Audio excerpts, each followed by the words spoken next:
should be live. Use them sparingly. Chat log is very small. Hang on, I'm going to try to make the chat log bigger. How do I make the Are we chat streaming log yet? bigger? We are streaming. And the chat is tiny. What's that, dear? I don't see paper how towel? to make the chat larger. What's going on? Let me do this. It's Ooh. almost like you need to fix the chat, Ian. Ah, yes, but that's not the name of our stream anymore, Kyle. Oh, that's Hey, hi everybody. Yeah, sorry we're late. Kyle got a little bit of a late start, and then we dropped our That's true. microphone on the floor, and that was an ordeal. And Oh, sure. Blame the guy whose fault it is. Kyle dropped the microphone too. No, it's my job. It's my job to manage the cords. So that's on me. That's on me. So, but yep, sorry we're late. And Kyle, Hi, we are no longer Fix the Chat. That's true. We're something else. We are Ian and Kyle. Mangle The the English language. Is it .com or just in general? .com, Just either general way. mangling. You can throw .com in there. I throw .com on things all the time. I feel like it's like an even nerdier version of opening with hashtag on anything. .com? .com. So Yeah. it's like hashtag .com for nerds. Sure. They should have a .nerd. They should have a .nerd. You're getting your decks ready already. They don't have to be selected You're yet. ready to go. Just to be clear, I'm making room for this ramen. We got so much to talk about. We do have a lot to do. We should do some talking. We can We just have a let lot to these talk sit about? here and We've been off for a week. we have. What did you do 2 weekends ago that was interesting? Anything? We saw Go to Hamilton. or Yeah. anything? Oh, okay. Do you want to talk about Hamilton? Why not? All Hamilton's right, a great talk topic. about Hamilton. Hamilton was great. It was really It was good. Really good. Very good. I recommend you see it. Try not to pay $700 for tickets. That would be pushing it. Oh, did you look up? I did not. I we said it's weren't dramatic to say it Yeah. because it could be true. It could be true. So if anyone's interested, the rumor, the perhaps unfounded anecdote, is that tickets in New York City are still going for $700 for the cheap seats. And I said that can't be true. It's also a line from Hamilton. That can't be true. Those are probably scalped tickets. Those are probably sold out shows whose tickets are being resold. But Kyle didn't do the research he's supposed to. And I said, you're right, that could be so. And then I followed up with nothing. That's accurate. That seems a little extreme, even for New York, even for Hamilton.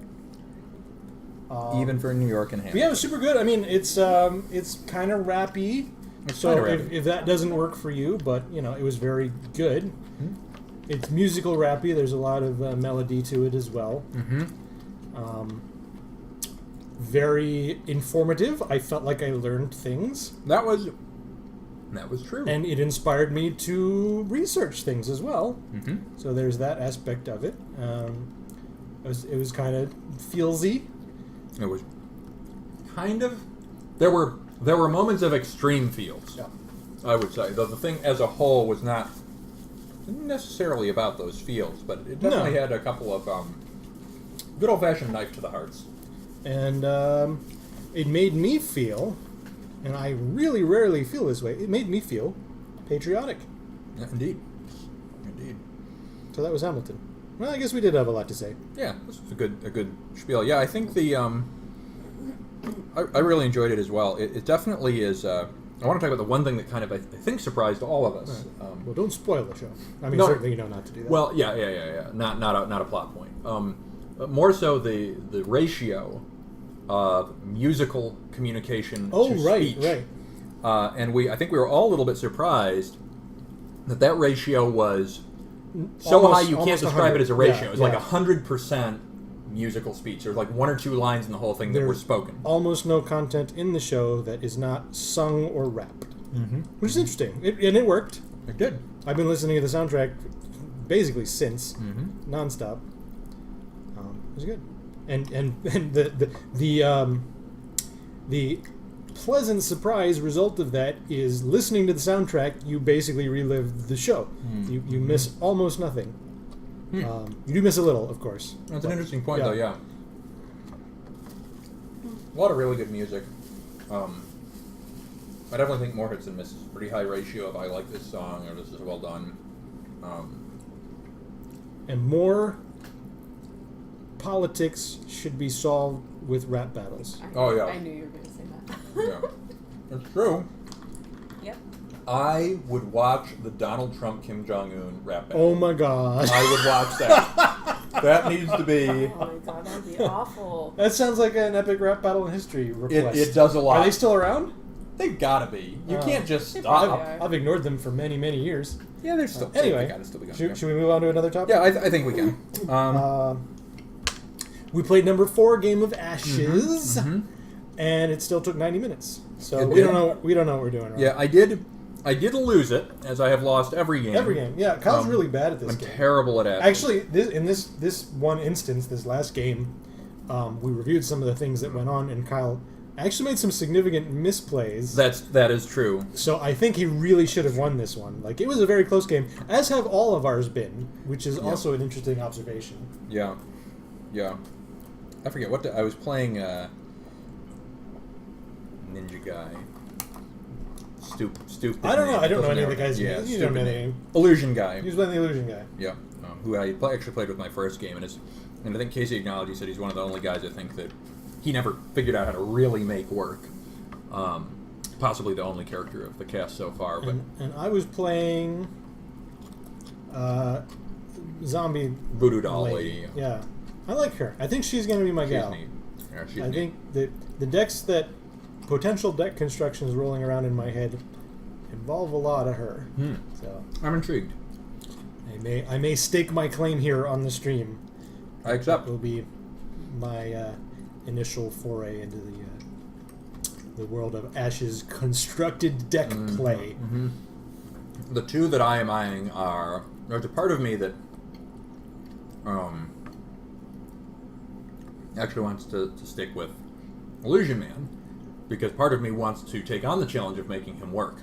Well, now that you know how the wolves work, the wolves are scary. The wolves Yeah, could be that was very a pretty effective. big... The big revelation I had, just full disclosure, was it had not dawned on me that because they were a side action, Recruiting. I can recruit Is it and recruit? attack. What's the word in Ashes? Summon, I don't know. maybe? Summon. They're summons. You can put a wolf into play and then attack attack. with it in the same turn. Yeah, and I think that's actually pretty consequential. You can do some damage there.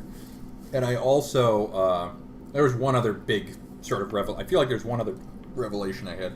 That was probably the bigger one, but that's a pretty big deal. That's You guys aren't yelling at us for taking a long time. I hope we're streaming actually. He would have texted you. I totally crapped out. I can see my ramen moving. That's like a stream. Well, you're looking at. Yeah, I guess you're looking at us on Twitch. At least That's true. Yeah, there's Yeah, the two streams. I got both streams up on our camera. But the other one that I am looking at is the mill deck. I'm intrigued by that. That's another one. It's like because in the game we played, you did win, but it didn't come down to the mill. It wasn't. I was starting to feel the pressure. It was like the turn before that was going to be a real issue. But I enjoy that pressure. Part of that was I didn't know anything about the deck, and I was sort of discovering it as I played, and it took me a good, I'd say, 3 or 4 turns to determine, what I really should do is just mill constantly, and should have been doing that already. Yeah. And I still almost made it work from that point. So, well, that's good. There doesn't seem to be a lot of overlap in our interests so far, which is what you want, or what we want, anyway. What I want out of this. Yeah, I agree. Anything else to say on that front? I think we did. We didn't have our cards at that point, but we talked about ordering them. We have ordered. Kyle has his own set now of Ashes, so that we could do potential deck construction, and we also bought a second set to keep in the basic configuration between us. Yep. So that we always have a point of reference or whatnot. I'm pleased with that decision. I've been playing a lot of Diablo. I'm still playing Diablo. Really? Yes. I had not foreseen that. Well, there's 2 reasons for that, and I'll go into both of them. Yeah. Number one is, of course, I've been working a heck of a lot lately, and when you're working a heck of a lot, it's really difficult to deviate from whatever you're playing. Like, it's very difficult to start something, and it's very difficult to play something unfamiliar. And Diablo, for me, is A, what I was already playing, and B, very familiar. So it's easy to just spend, the little amount of time I have outside of work, where I get to play games to try to relax a little bit, just, sort of mindlessly killing stuff. That's factor number 1. Yeah. Factor number 2 is I I do believe that the Necromancer, and this tends to happen, is a more powerful class than the other classes. So I have met with some success with the Necromancer, more so than I had with previous classes, and since this will likely be my last hurrah with Diablo, at least for a while, at least till another expansion of some significance, I intend to push it a little bit and see if I can get a little further. Yeah. Now, again, that is said. I'm making that claim from the perspective that I'm still working a heck of a lot on this project, so it sort of is scratching the itch now, and I don't give it much active thought. Right. So when I have some unstructured time and I choose to play Diablo with it, I may find that it's boring or whatever because I am doing the same thing over and over and over again.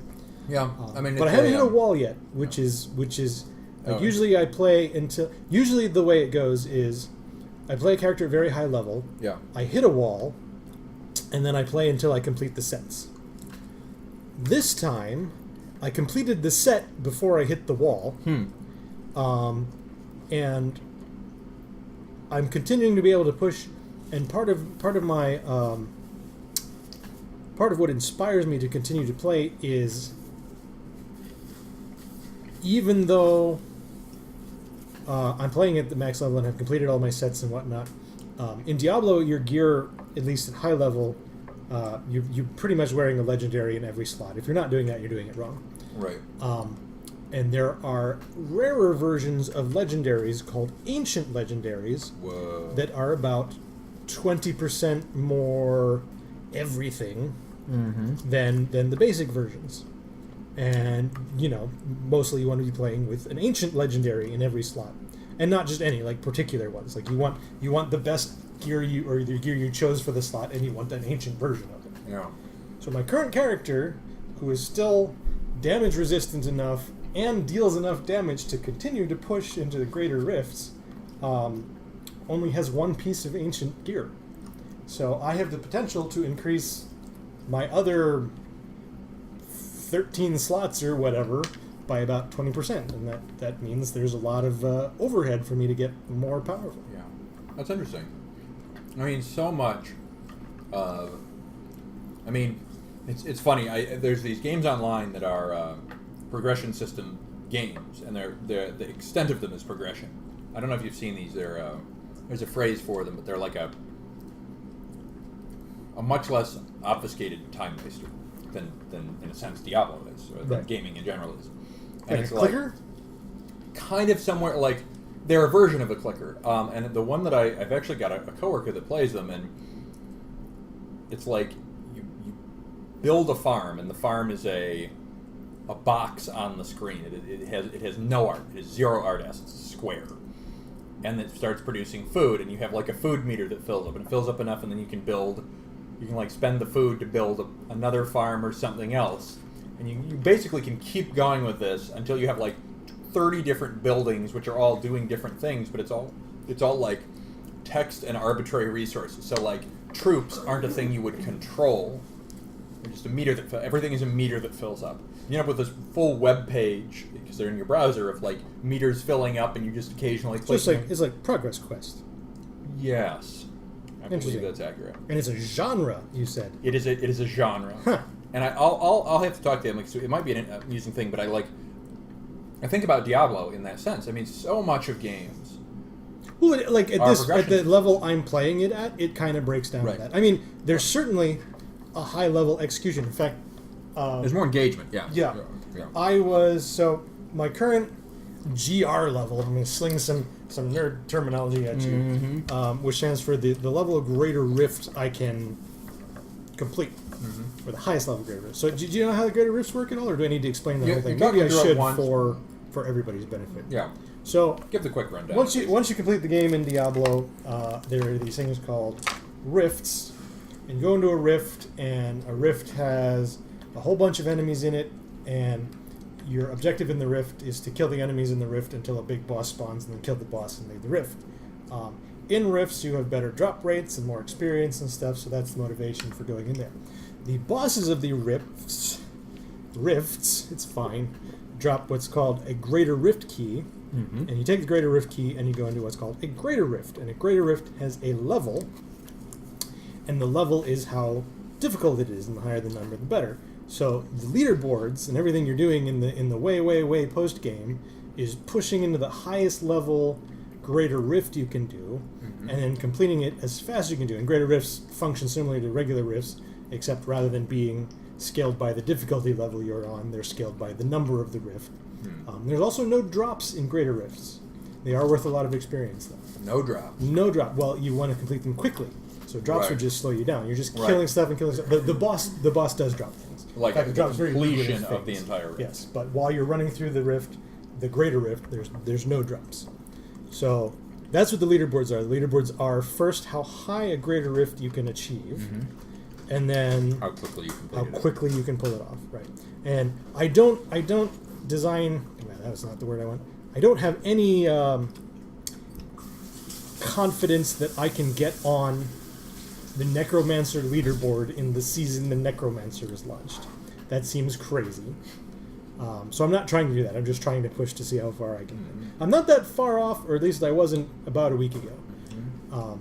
But I'm doing now, I just hit Greater Rift 59, and previously I was doing about 54, 55, 53, and each time I ran through the rifts at that level, at the 53, 54, 55, I popped my death proc.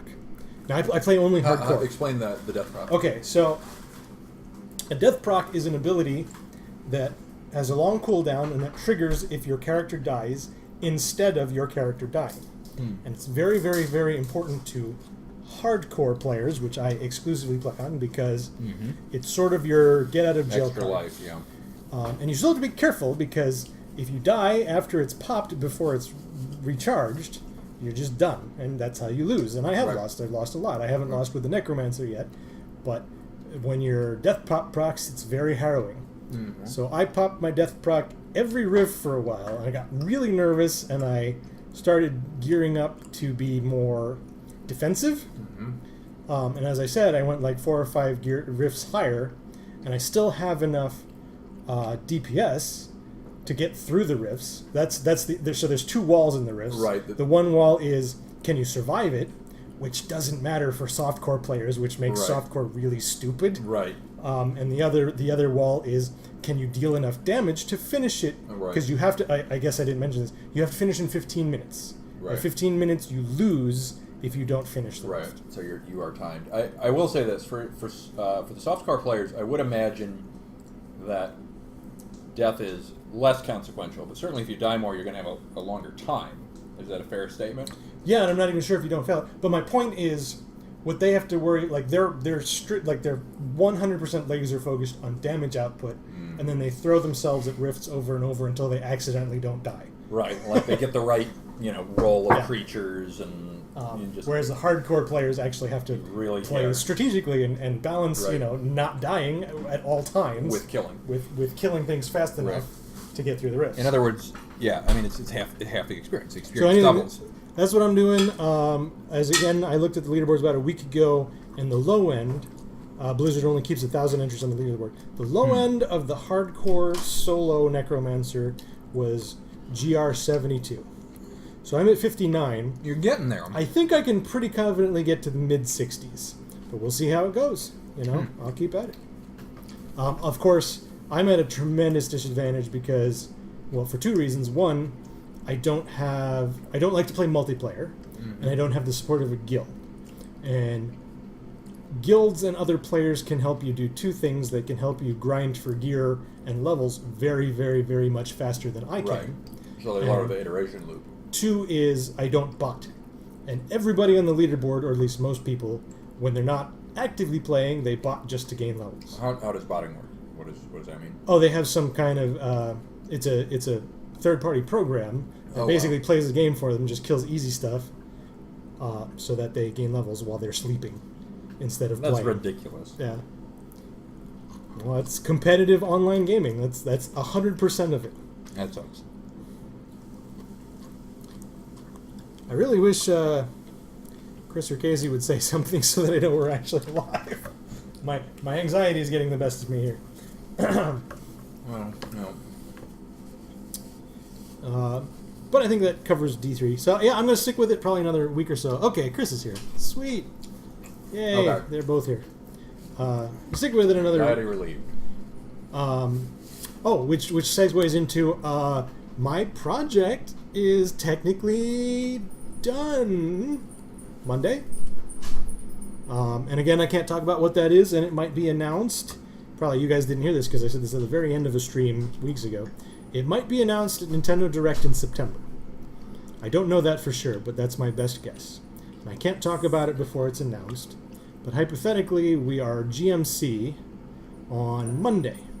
And what that means is, if we're not done Monday, we're done shortly thereafter. It's not going to go on for weeks and weeks and weeks thereafter. Home stretch. So yeah, nearly done. So that's exciting. That is a good situation to be in. I think I'm out of stuff to talk about. What about you? You got a video game, board games? No, I wish I did. I don't really.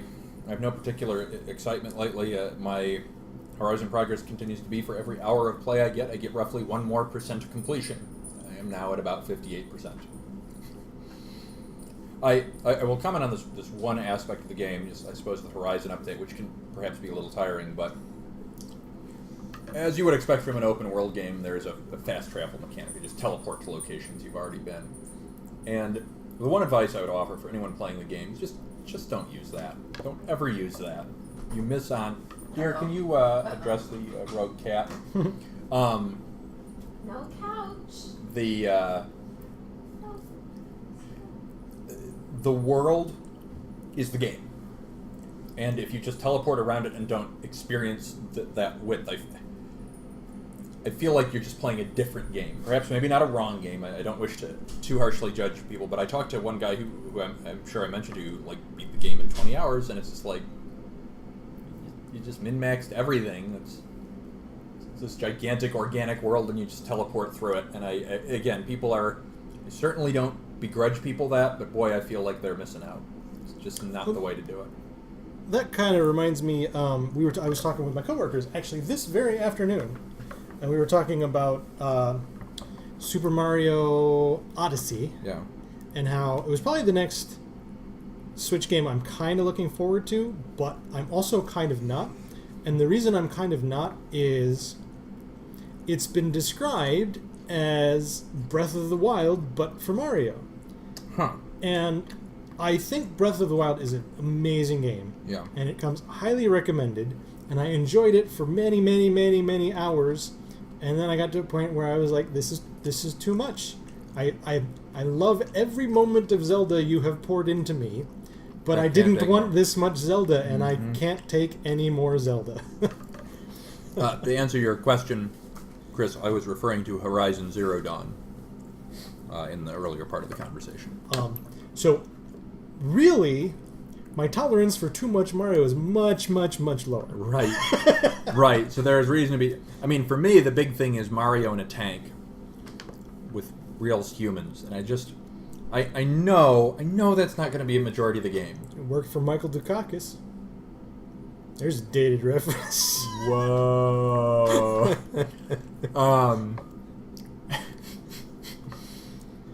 Nonetheless, I found that so jarring in the trailers. It felt like I was watching It's footage weird. from two It's games. a little off.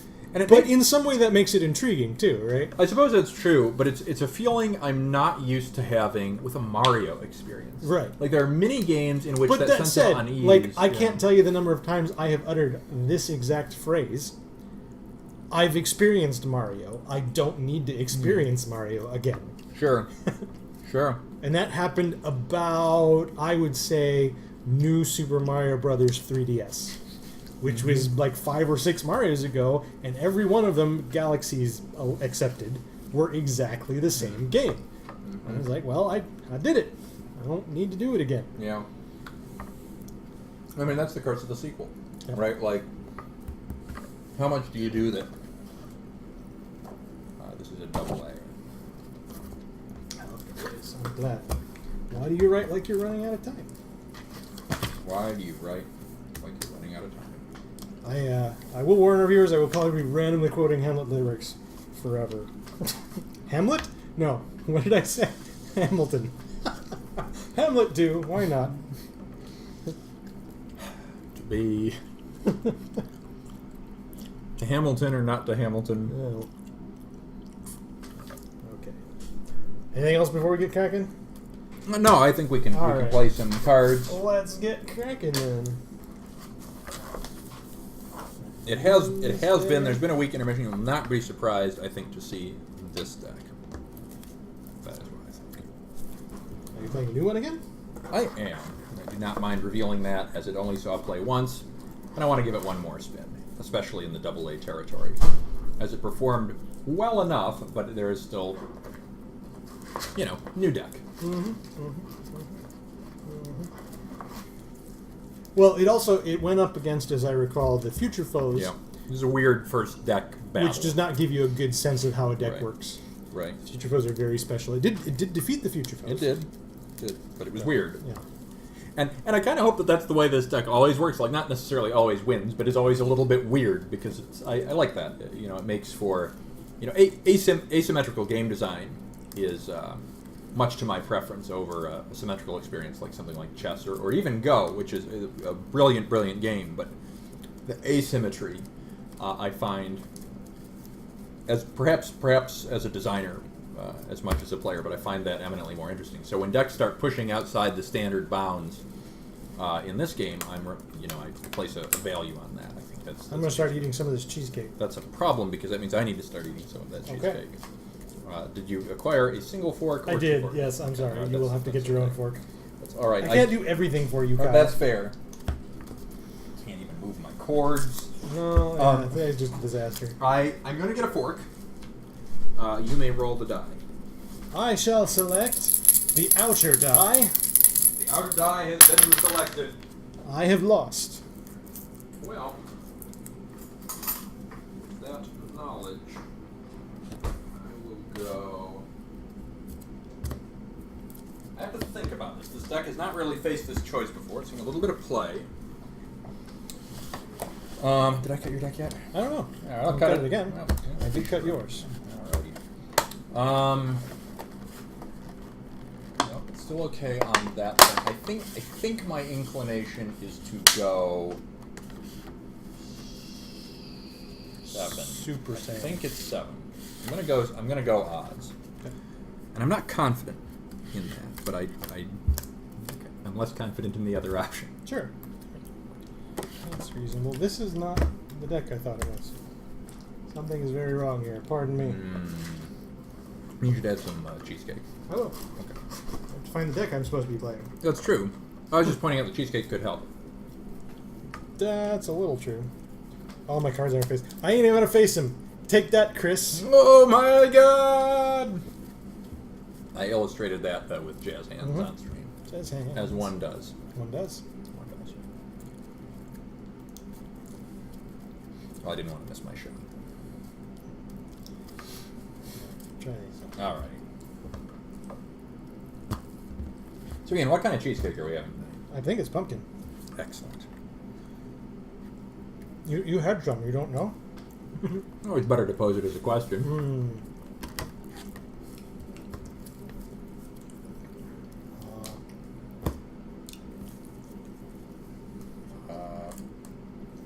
That sure is some stuff. I'm gonna ditch that hand. This is one of those like half useful, half disastrous. That was the one I had, and I think my call was correct, but it's weird, and I don't know that my hand's much better.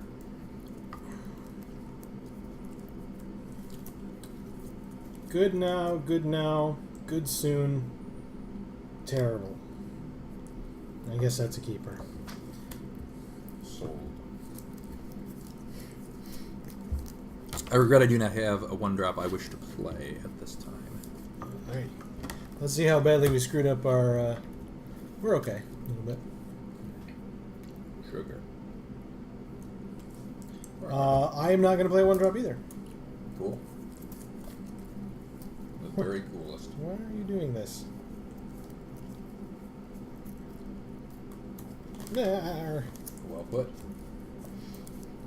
You know what we're going to do with this.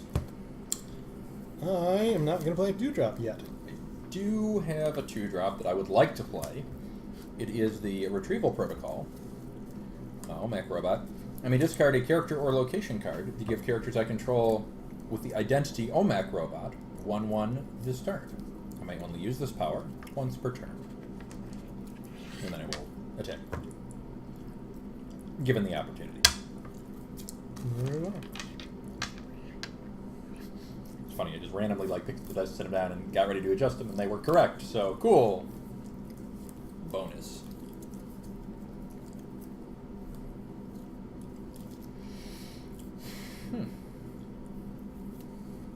Well, that is a possible outcome.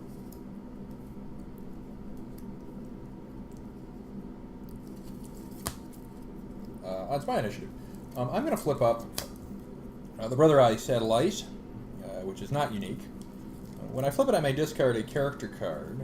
If I do, search my deck for a checkmate character card, reveal it, put it into your hand, and shortly thereafter recruit it. I will search for my 3-drop, which I will then recruit. 3-drop says, stun another character you control. Gain 1 resource point. Spend this resource point only to recruit a character card with the identity OMAC robot. Use this power only once per turn and only during the recruit step. For the record, this is the Neutralization Protocol, an OMAC robot.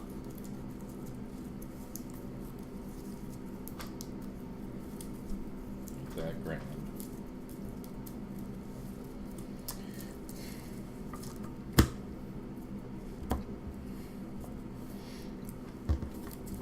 That's just power. No, you're sure you're not using that immediately. Correct. I could do it now to gain 1 resource point, but I will not.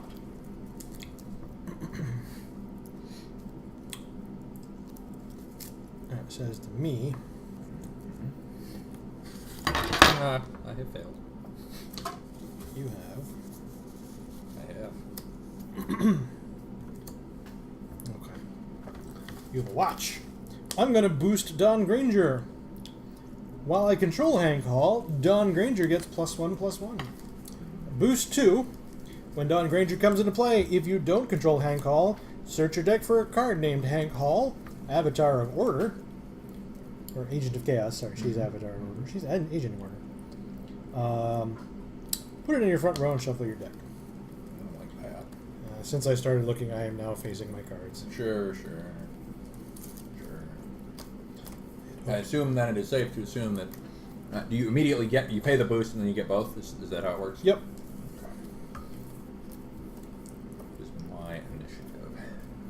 And these guys are going to go... You got flight on everybody. These guys are going to go in my support row. Okay. I accept.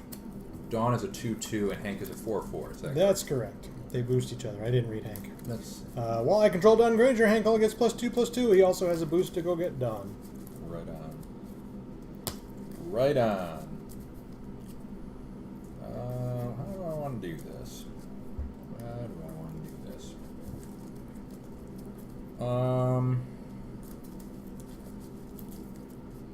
Yeah, I mean, I think the correct play is to have the Neutralization Protocol attack your 1-drop. My 2/2, Don Granger? Correct. Okay. I will reinforce Don Granger, and I will reveal that I have the Liberty Island base, Oh, yeah. which I may activate, and target defender with reinforcement gets +1 defense this attack. If it's a Teen Titans defender, it gets +3 defense this attack instead. Well, fancy that.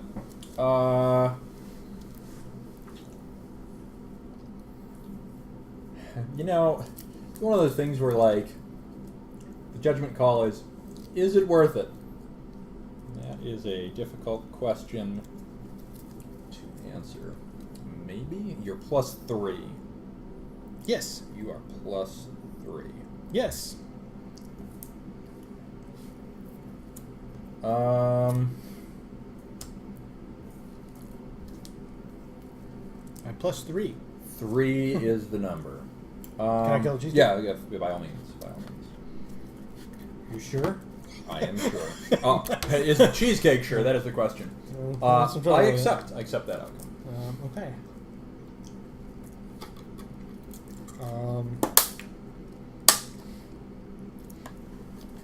Now I must choose. I accept it. That's fine. I don't think there's a huge choice there, even if you can hit me for something. It's going to cost you something you might need at some other time. Oh, that's interesting.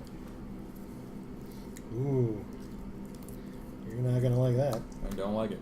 Don't like it. It's your initiative as well.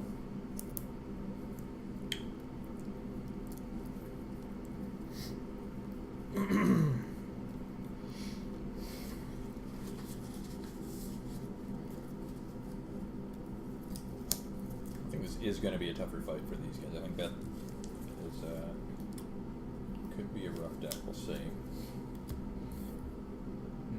Oh. I'm going to recruit Tara. Tara has loyalty. She also has activate. KO location control. If you do, place the top card of your deck into your resource row and stun target character with a cost of 3 or less. Oh, interesting. So you have to KO a location you control to stun. Right on. And activate as well. Is that Yep. part of the deal? Mm-hmm. Interesting. I now am the one decision to make.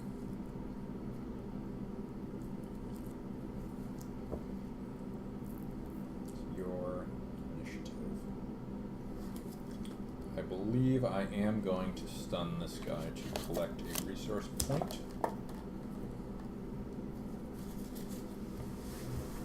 Which I'll take some damage for. Getting some water. I'll be right Yep, back. very good, very good.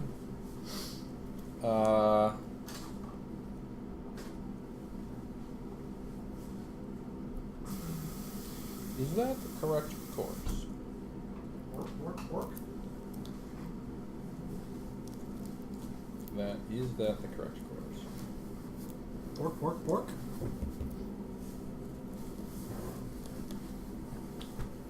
Probably is, even though I don't love it. It's going to put you in a bad position this turn. Yeah, that's true. That is true. Yeah, I'm going to. Oh, I could do that.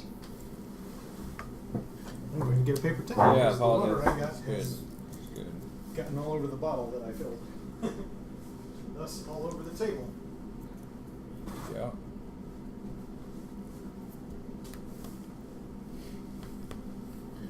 Yeah, we're going to do it. I'm going to recruit my 5-drop, which is Annihilation Protocol. It's an OMAC robot, coincidentally. Oh, you can accelerate. I can. Interesting. As long as they're OMAC robots. So the Annihilation Protocol has I didn't even think of that. exhaust a non-army character you control, which I do not have any of, to KO target character. I need to think about my formation a wee bit. Exhaust a non-army character to KO target character? That's ludicrous. Keep in mind, I don't have any non-army characters at the moment. Oh, non-army character to KO. Still, that's really it's a good power. good. Yeah, it's a good power. Unqualified. Yeah. Just yeah. exhaust somebody Yeah. to KO. Like, you could put a dozen GCPD officers by his side and Yep. just clear the board. That's correct. Well, they're army, so no. That's true. But, But the point any is low-cost taken, character, yes. like bunches of low-cost. Yes, that is correct. He's very good. Very good character. That's obscene. And he's got, his stats are... His stats are average for 5. Sure. They're big on turn 4. That's I believe the correct course is.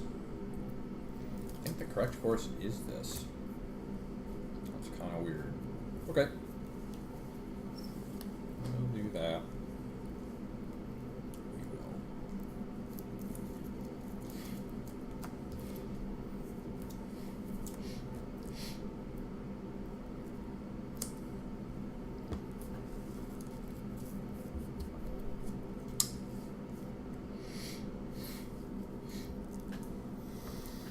will. I have initiative, is that right? You do. Okay. To my chagrin. Some good cheesecake. Thank you. Purchased it myself. You did. I'm going to activate Terra and replace Liberty Island Oh, base to cool. stun your 3-drop. Interesting. Now, I have a weird choice I can make. I think they're moderately annoying to you, so it might be the right choice. I'm going to play Traitor to the Cause. As an additional cost to play Traitor to the Cause, stun a front row character you control. Recover. Target stun checkmate character you control. No, that's fine. I do take 3 damage from that.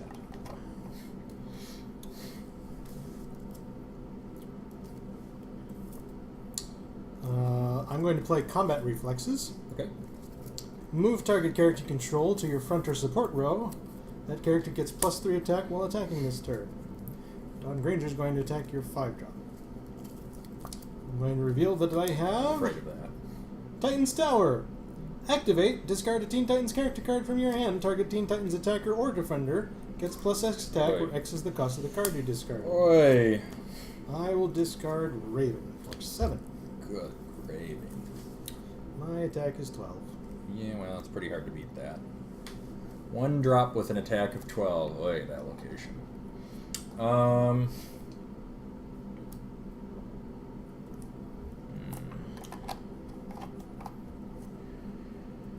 Yep. That'll work. So I'm going to take 4 breakthrough and 5 for this stun here. Wow, that's a hell of a thing. Well, you made me do it. Yes, so I will pass. Hank Hall is going to attack you 3-drop. Yeah. I'm going to reveal that I have Tamaran, Yeah. which I may activate and put the top card of my deck into my KO'd pile to power up target Teen Titans attacker or defender. Oh. Lord, you got your setup solid.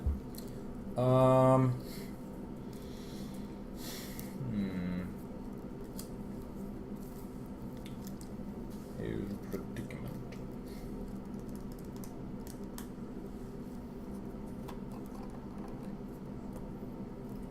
Predicament indeed. Damn hard to account for 9 attack. Well, I don't get to do it again. That's true. Not with that card anyway. Yeah, I'm gonna flip a checkmate safe house HQ, which I can only flip if I control the defender, which I do, which gives me plus all of my characters +2 attack for the turn. At the start of the phase, it is recovered, and then I am going to discard that for a power up using his power, which increases my team's power 1/1.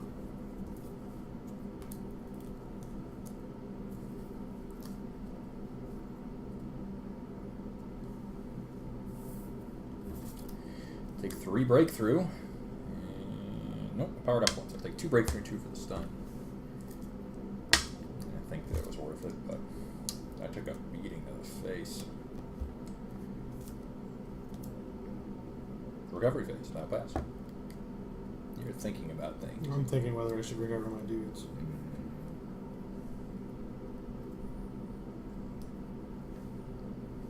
Interesting. Yeah.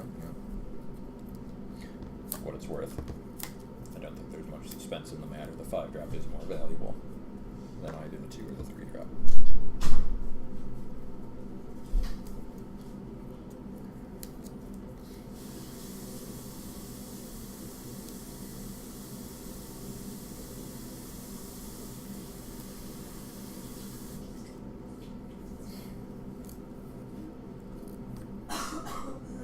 As a reminder, at the start of the combat phase, I replaced that location. You replace that location. This one specifically, it replaces itself.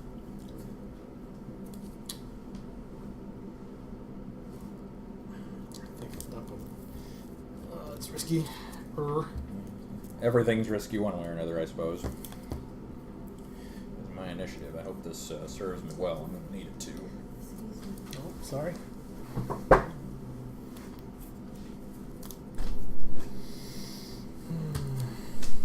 I am going to flip another Brother and discard a card. Search for another 5-drop.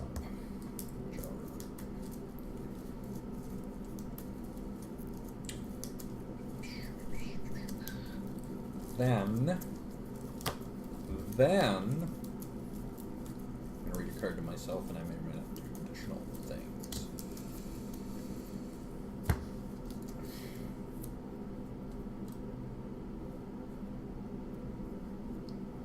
I am gonna equip a laser watch. Equip character gets +2 attack and has range. You'd have to stun somebody to do that. Oh no, it doesn't cost anything? However, when it comes into play, I may exhaust a location I control. And if I do draw a card. So just need to decide who this goes on. I think... Oh, that doesn't cost one? It There's doesn't. something that costs one, though. I might.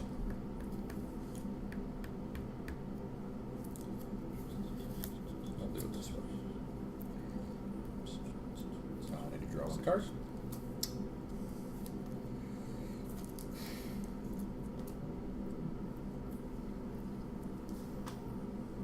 Get him, OMAC robots.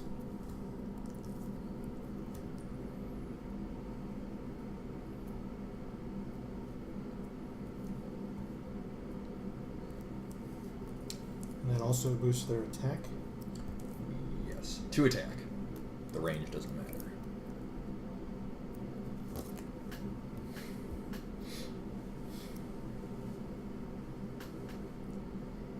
Man, this deck works better when I draw all the laser watches.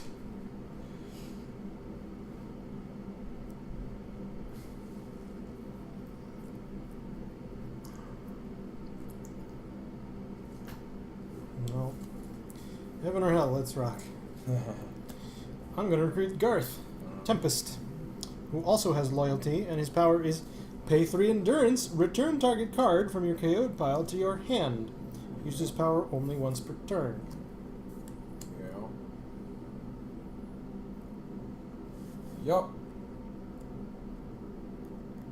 So you have on the board, so I understand, a power up during any combat and a massive attack boost on attack only? Nope.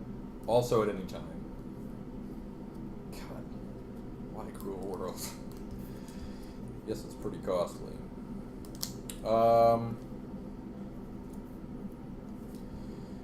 Well, in that case, we gotta hit Garth. Garth for 12. You didn't replace your location. Ah, correct. Automatically happens. What does Brother Eye do? Brother Eye is just search. That's why you have visible. Correct. Oh, God.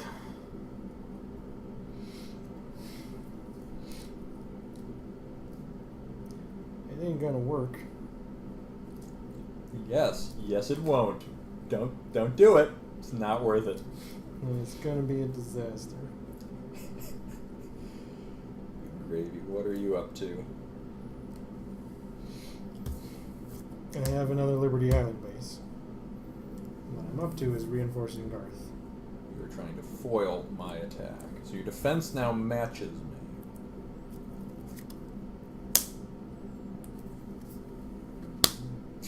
All the Garths. Perfect. So your attack is gigantic. Attack is 9. Which is pretty high. I'm sorry, And it's your 10. defense is 12. My defense is 13. Did you power up? I did. Tamara. Oh! Yes, you did. Yes, you did. Let me contemplate.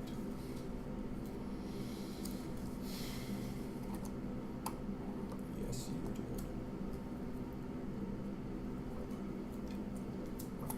For some reason, I thought you had done the one that has entirely different functionality. But you did not. I do have target acquired, which lets me exhaust any number of locations I control to give target, checkmate, attacker, or defender +2 attack plus an additional 1 for each location I exhausted. And I think I will exhaust your reinforced but they aren't going to be worth much else to me of this turn, so I'll adjust both. Just to be sure. Well, I wish that wasn't happening. Okay. I'm going to return Raven to my hand. What is the odds? I will be stunned. I am also stunned for 5. And 27. Boy, the foil would have been pretty real right there, though, which is, of course, why you went for it. Yeah. I got some weird crap on the board. That's true. Yeah, this is a very, very good card, so you did make me play an expensive thing. I assume you pass, is that correct? Yes, I do. No reason I shouldn't attack, so I must attempt it. Make you use your stuff. It's still the right choice. I'm going to boost your attack by 7. Yeah, that's gonna work. I'm going to take My 3 deck is break 10, through. yeah, so I take another 5. Ouch. Goodbye, useful card. I like you. Terra was not useful because you get rid of your dudes. Or That I is got true. rid of your dudes. Somebody You got did. rid of your dudes. You were the getter-ridder of dudes. The dudes were not there.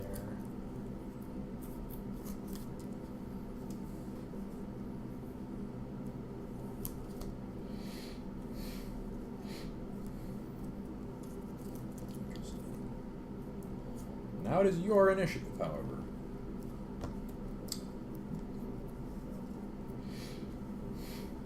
Yes. You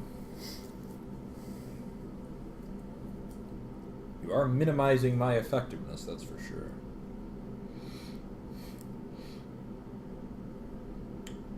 While you ponder, I will review Raven briefly, since she is in your pile. I'm going to recruit Red Star. I'm going to recruit T-Jet. Oh, the T-Jet, those And I'm both going do to pay things I don't 1 like. resource point to use Red Star's power, which I will read in a moment. Whenever Red Star becomes powered up, he cannot be stunned while attacking this turn. Pay 1 resource point. Target player loses 5 endurance, uses power only once per turn, and only if you control another Teen Titans character. T-Jet is unique and transferable and says that characters I control have flight. And whenever a Teen Titans character I control becomes powered up, it gets an additional +1/+1. I'm actually going to put that on Garth. Oh, good call. Right on. Right on. I am going to recruit a 4-drop OMAC robot. Elimination Protocol. As you may recall, actually, did I play one of them this game? I don't No, think so I this skipped game. that drop. So they're new this game. Cool. Flight and range. I may KO a character I control. If I do, recover target stunned character I control with the identity OMAC robot. I don't think you have any Romac robots. Don't tell me how many Romacs I've got. Use this power only once per turn. I also have a boost of 2, which I will be paying. Uh-oh. When it comes into play, get another one and put it into play. In my front row. That's super cool. like I like that. Swarmy.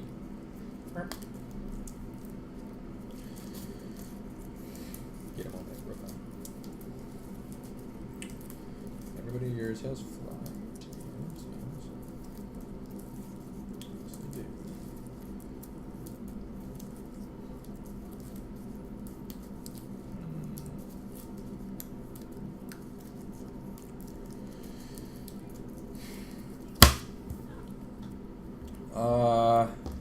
Yeah.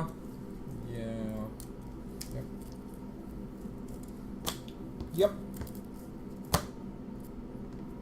And I am going to form you. So you got flight on everybody. You're obviously going to attack with Red Star. So how do I form? Is there any value in forming differently? You're almost certainly going to target the Annihilation Protocol because you can get away with it. I can't do anything to stop it. So this is probably a pretty rational formation.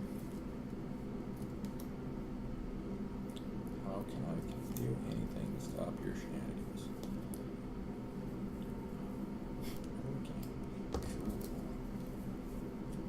Okay. Cool. Red Star's going to attack the Annihilation Protocol. You jerk. I'm going to power him up. Man, you get that exactly. Right. I'm +2/+2. Touche. I'm gonna accept that. I'll take That's right, you are. 6 at B. Yeah, I'm gonna take F.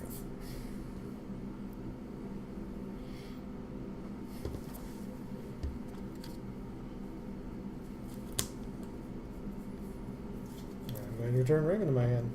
She's not that useful. As a F. drop. She's great as a power for that Yep. thing I've been doing. Yep. And then it doesn't matter when I will stun one of them.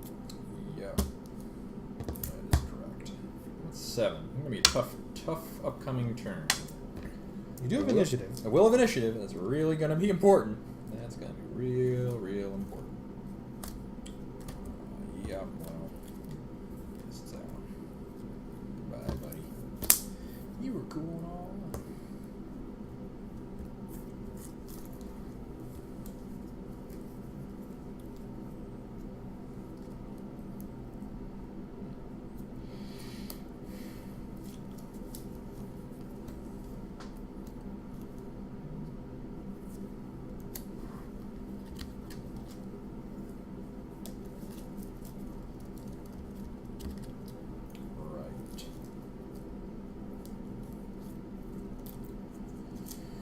Right. Of course, your prickliness, that's going to be an issue. I'm going to recruit my 7-drop. Sasha Bordeaux. Sasha Bordeaux has range. She is not an army character. Her power is, at the start of the combat phase, if you have played no plot twists this turn, you may have checkmate characters you control get +2/+2 this turn, and I cannot play plot twists this turn.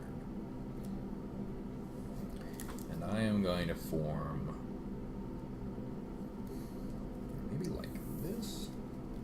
That is an option. You have flight on everyone. That's not a given that shall remain the case, however. Give me one moment. It is likely, albeit not certain, you're going to recruit Raven.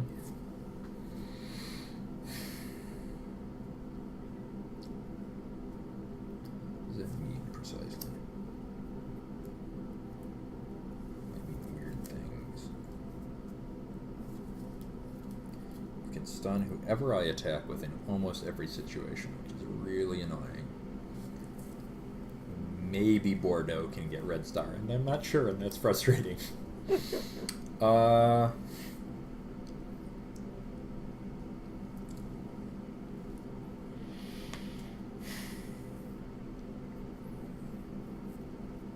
go with this.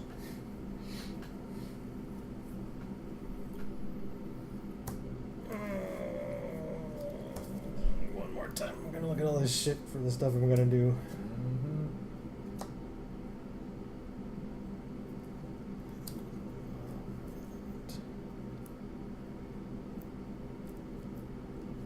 This is the resource library. And I'll reveal it right now. What? It's Optitron. Oh. Pay 1 resource point, discard a Teen Titans character card from your hand, search your deck for a Teen Titans character card, reveal it, and put it in your hand. Shuffle your deck. Use this power only once per turn. This is the deck with Stunning McStun. That makes me sad. I don't really know what to do about it. I go get Coriander. Starfire. Yep. Starfire's power is activate, stun target support row character with a cost of less than or equal to the number of Teen Titans characters in your cave of 5. That's so sad. Well, we'll play it out. It won't take long.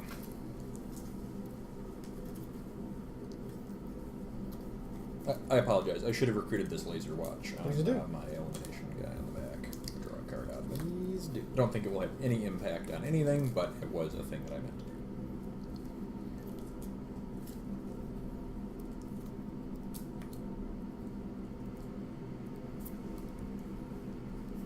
That actually would have been kind of fun. Maybe I should have done that. Should I have? It's kind of entertaining. I will say this: I do not believe there is a scenario where I can be. No, I don't believe so either. Are you formed? Mm-hmm. My team is +2/+2. Cool.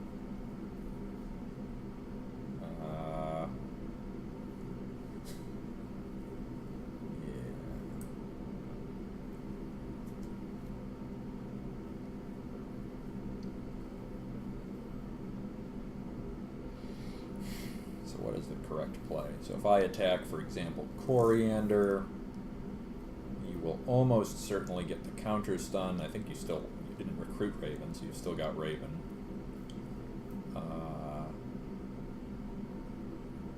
And then you will also activate her. You can do that at any time or during your attack step. Anytime.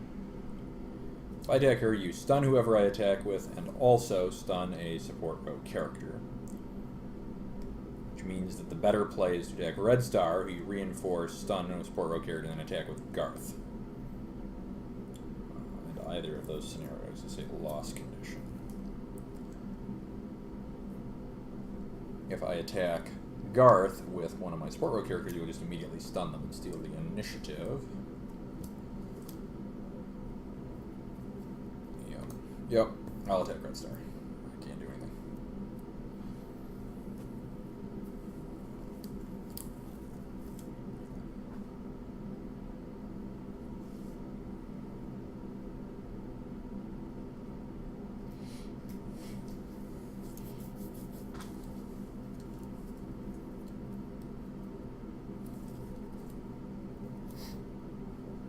As a reminder, I am a 16/16. Mm-hmm.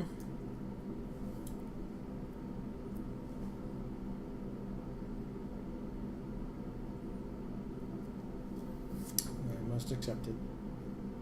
I will take 14. Sure, you can afford to. You can indeed. And then I activate to stun your 5-drop. I'm certain you have more than 5 characters there. Can I do anything with him? I don't believe so. And then Garth will attack you. It's stun or KO? It is stun. Yep.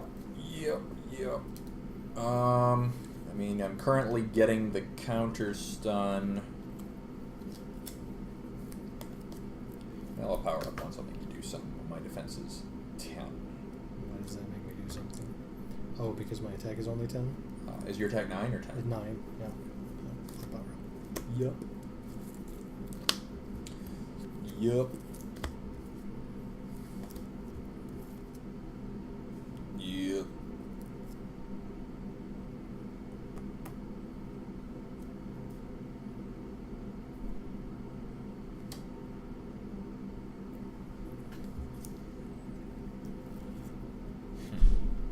I do not know if that avails me anything, but it is a novel. In response to that, I'm going to KO a character I control using his power to recover an OMAC robot character I control. Okay. Pass. I'm going to attack your 5-drop. You don't have enough attack. My defense is 10. Okay. I guess I'll boost my attack by 7. I'm making you do more. Take it. Make you get rid of Raven again. Alright, that'll work, I guess. Oh well.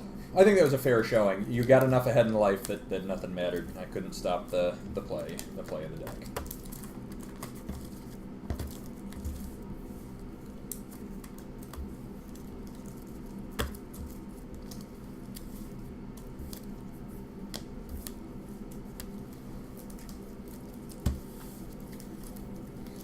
I was really hoping you were going to leave her in your support row. Yeah. Well, I had to work at it. I had only 6. did you have your 5-drop? Because that's the other option, is you search for your 5-drop and just stun her straight up. She is only during my attack step. Oh, okay, fair enough. I considered it. Yeah, you couldn't protect her though. Couldn't do it. I believe that's the case. I will double check. That could be true. The interesting play I was going to do... Yeah, it's during my attack step. The interesting play I was going to do was... the play I made was better. But I had Cassie Sansamark in my hand. since you did recruit a 7-drop, Right. Cassie Sandsmark can't be stunned by a character with cost 6 or more. Right, so I'd have to use So I'd have Diablo. 2 possible unstunnable attackers. Right. Your big guy. Right. Yeah, that's another reasonable play. I do think the play you made is better. Coriander's definitively better, because then you just have no variables to account for. There's no scenario out of that. I don't get to use Cassie much. She's one of those powers that, like, I don't even think about it, but she really turns the tide in some situations. That's interesting. She's definitely not my preferred 5-drop. I think I have 2 other 5-drops in this thing. Yep. Yeah, I think it's tricky. This is a weird deck, and I'll be interested to see the form that it takes. I really do enjoy it, but in that particular match, when I started to get behind, I mean, that was the way the previous game went. I got behind and then did a big swing, and the problem is a lot of my power is predicated upon, like, being able to be prickly or tough, which is circumvented by instant stun. So playing to that point and boosting all of my stats served very little purpose, which was an unfortunate conclusion. Well, yeah, and your deck relies on a lot of medium-sized characters, which the Titans can handle, I think. Yeah. More so than most decks. Well, yeah, I think that's possibly so, because you get those weenie characters that do stuff. But I felt like I was doing okay, but I had forgotten about... I'd actually forgotten. It's been a while since we've seen that one. I mean, this is the advantage of the bag sort model. But also the consequence is, like, I had forgotten that it wasn't Red Star that was the thing. Well, this is a super Jesus versatile Lord. deck as well. Yeah, that's true. I can play it one of many, many different ways. It's probably my most versatile deck. Is it your strongest AA? Strongest? Let me think. It's very reliable because it's got 2 pretty good... It depends how you describe, how you Right. how you define. That's the word I was guess- going to. Man, I had a huge issue with that. Yeah. How you define strongest. I guess it's a solid deck. it's a very solid deck. The Red Star's tough. I mean, Red Star's like the Centurions, except bigger stats and radically bigger stats on defense because of the things that support him. And you do have to get a little bit more... Well, that's actually not true, because the Centurions, you need a negative zone. If you don't get that, they're terrible. But it's definitely... Red Star is not useful without Tamaran. He is much less useful. That is true. I don't know if I've ever seen you not get Tamaran in that deck ever. I can't remember a time. It's funny because you observed that, and I'm like, you're correct. It's He's probably less my useful. most important location, so I Right. usually play for it. Right. Because not only does it support Red Star, but it builds to Coriander. Right. So if it's in my It's opening really hand, big I will deal. probably you have keep to it. keep it. Yeah. Yeah. That's right. Was that? There you go. Historically, to answer your question, which is it my toughest deck? We had not ever considered trying them in S territory. Maybe we oughta. I'm getting better at playing the deck in more different ways, Sure. I think. Sure. So it's definitely strong. Like I've discovered little combos, like Little tricks. And, yeah. I can play it. Like you say, there's just 2 ways to play it. And there's 2 major ways to play it, and one of those is focus on Red Star, and one of them is to focus on Coriander. Coriander. And they do play together. Like, you can definitely do both. But there's also sort of a weenie deck play I can make, and I can also do the Roy Harper play. Oh, in that deck. yeah. So it goes a lot of different Yeah. ways. I like having I mean, that is something that's it's enjoyable to play with I mean, a deck where you don't feel too boxed in. Yeah. The last time we played, it wasn't that deck, but I brought out, it was the, what are they called? The Brave and the Bold, which is the team up between the Teen Titans and the Gotham Knights. Right. And was backed into playing just the Roy Harper strategy, but mounted a really, really successful defense that way, if Right. you remember. Right. No, that was terrifying. I KO'd myself down to like effective. 4 resources by turn 9 or some shit. And it kept working, which is really annoying. I don't even remember how that game went, but it was I remember the I think I might have finally lost it at the Maybe, end, but it was a close maybe. game either way. Yeah, we can try it. But the 2 decks of mine that were in AA that we were considering actually trying in A historically were Team Superman and, ironically, future foes, the Fatal 5, who have never really performed in like 3 years. So I don't know what happened there. They just Superman's good. Superman's a strong deck. got bad. Superman's a strong deck. That's good. This deck that you have just pointed to is an A deck.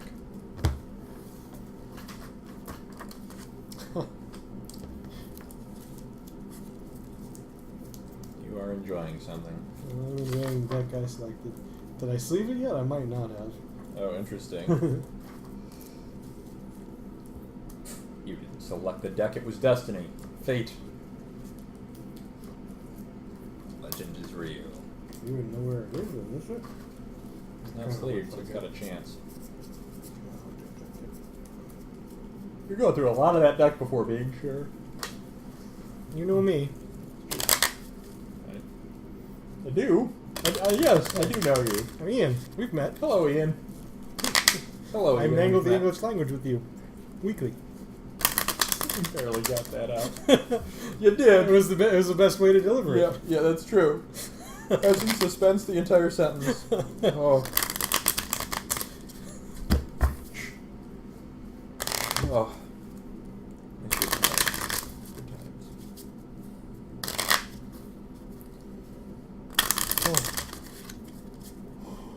I think I'm over shuffling.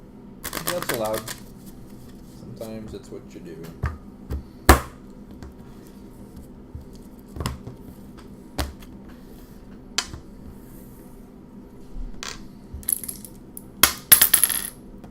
I should. Classic. Shush, it's so long. It's been a long week. It's true. I've probably. Nah, it's not true. I was gonna really exaggerate how much I've worked this week. I have worked a lot this week. Yeah. But not as much as I didn't say. What is die. happening? Die. Die. That's atypical. Double sixes too.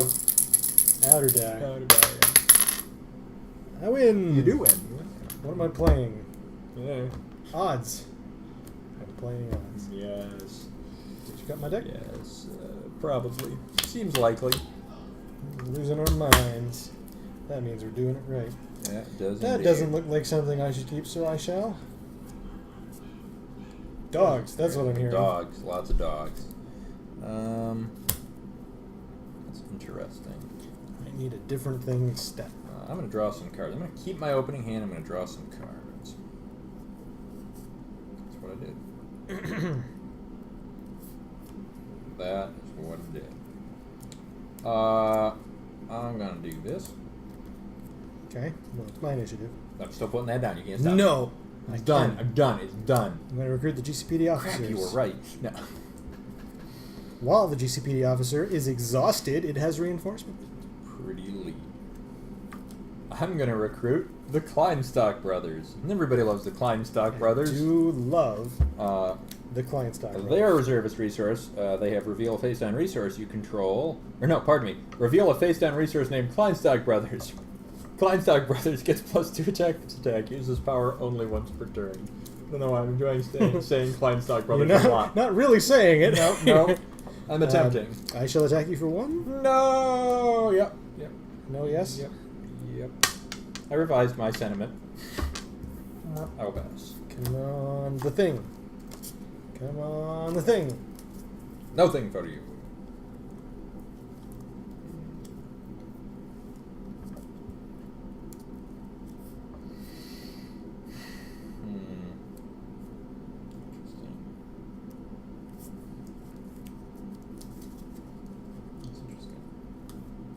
You had to pick one word. Peculiar. Peculiar. I do not have a 2-drop I feel like playing at this precise moment. Show that floor. That makes me issues. Actually, that's amazing. This might be a good game then. I'm going to recruit Barbara Gordon. Barbara Gordon. As an additional cost to recruit Barbara Gordon, reveal another Gotham Knights character card from your hand. I will reveal Batman. Batman and Barbara Gordon together. Barbara Gordon's power is pay 1 resource point, draw a card. Use this power only once per turn. Her other power is activate, draw a card. Use this power only during the recovery phase. That makes me sad. Attack the GCPD for 2. I will reveal Gotham Central. Gotham Knights characters... Oh, that's not what I thought it was. You want to read it anyway? You don't have to, but I'm curious. Nah. I'm going to reveal GCPD HQ. Whenever 3 or more Gotham Knights team attackers you control stun a defender, KO that defender. That's so Activate, sad. target Gotham Knights defender with a cost of 3 or less has reinforcement. That's so I will sad. reinforce the GCPD officer. That's like the worst of things. For me to be down a drop and you to flip that. I will pass. Yep. And I will draw a card during the recovery Yep. phase. I also take a damage because I'm stunned back. Oh, God, it's going to be a disaster of a game. Maybe. I need you to really not draw cards for a while with Barbara Gordon or ever. Why? Boy, you hate card draw. It's so silly. Well, it's dangerous in the context where you're about to be able to KO anything I recruit. And that's real bad. Maybe. Unless you miss a drop, and then I'm back in it. But it's a predicament, for sure. It's so bad. So bad. Or is it? Maybe it's not bad.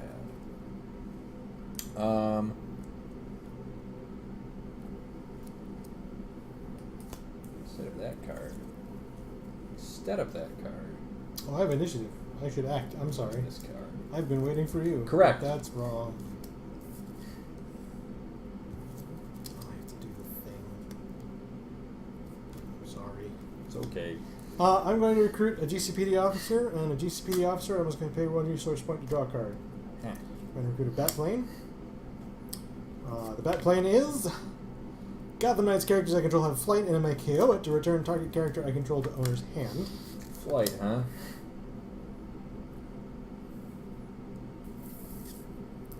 Everybody's in my support row.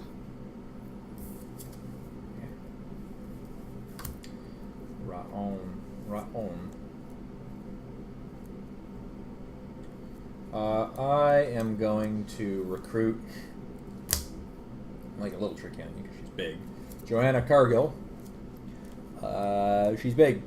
She also has, she gets -1/-1 for each face-up resource I control.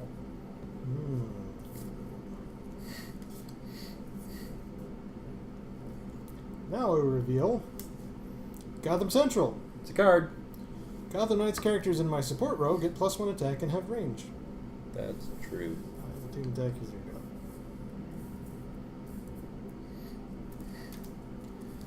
Well, +1 attack and range. Those are a lot of things that you have done.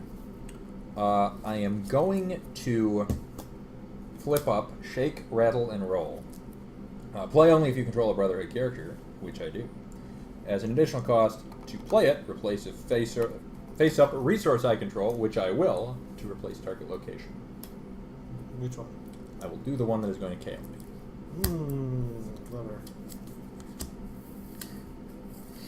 Come on, give me a little Brotherhood character. God, could do it. God, you're reading stuff. That's so unsettling. I cannot, however, stop the stun. So I am going to deal the damage to...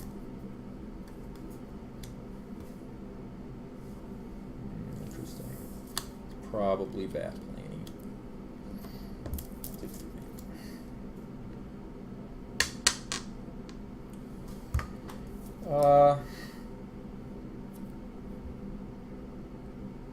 No, Chris, you must love card draw. Do not fear the card draw. +1 attack. Yep. I'm going to attack Barbara for 2. Won't work.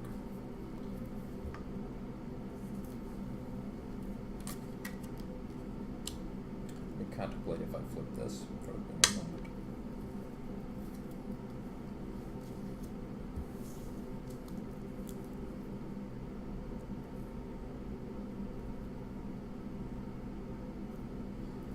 Novel. I guess the answer is no. I'm done for 1.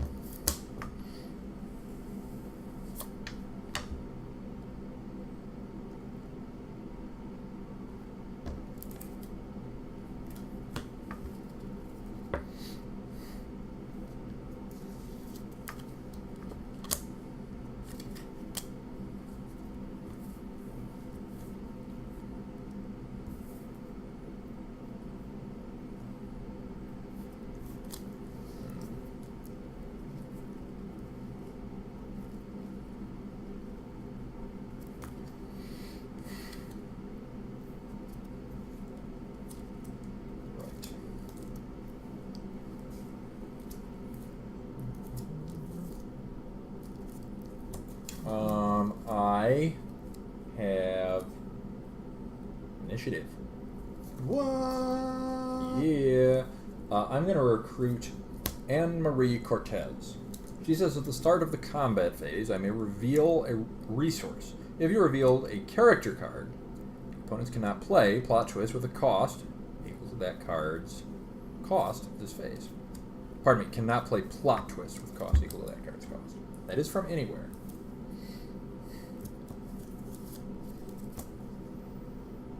I'm going to drop Batman on the floor. As you must. And then I'm going to go get Batman Good call. from the floor. All the wisdom is you. All the wisdom. Here's Batman. He's on the floor. Now Batman's in my concealed area upside down. How did he get there upside down? That was amazing. Batman's power is whenever Batman stuns a defender, its controller loses additional endurance equal to its cost. Indeed. The Grandmaster himself. Yeah, card draw is a thing. You're a thing. Powerful thing. Alright. So... Sorry, double stun is what he does? He does double stun. Double stun. Okay. Well, I'm going to attack the GCPD officer in the front. Correct. I will reveal that I have Wayne Manor. I had not foreseen that. Exhaust a Gotham Knights character you control, gain 1 endurance. Ha! I had not foreseen that. That's annoying. Well, that was my attack. I'm team attack your 4-drop. I have the thing! That's not it. Did I not play it? I have the thing! Oh, that's a sad tale. That's the thing I need you not to have a chance. Well, boy, that's rough. And you, all of your characters are +1 attack? Yep. Sure is a brutal combo. Your deck did not do any of this before. It's doing stuff now. It's done it before. You wait. It's scary. It's scary for like 2 more turns, and then you're like, oh, you don't do anything else, huh? Yeah. Well, I mean, I'm gonna stun Batman. I take 8. I'll take 4. Okay, with that plane to return Gotham Knights to my home. Gotham Knights. Gotham PD officer. Well, but I thought so. did you take your 4 for Batman? I did. That's sad. Okie doodle. How do I address this problem?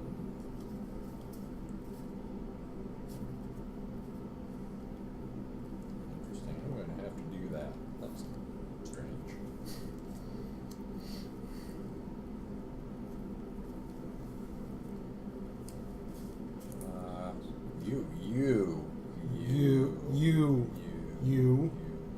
You.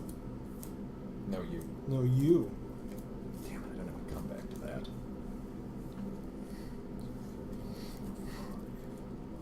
My hope lies in this one measly card.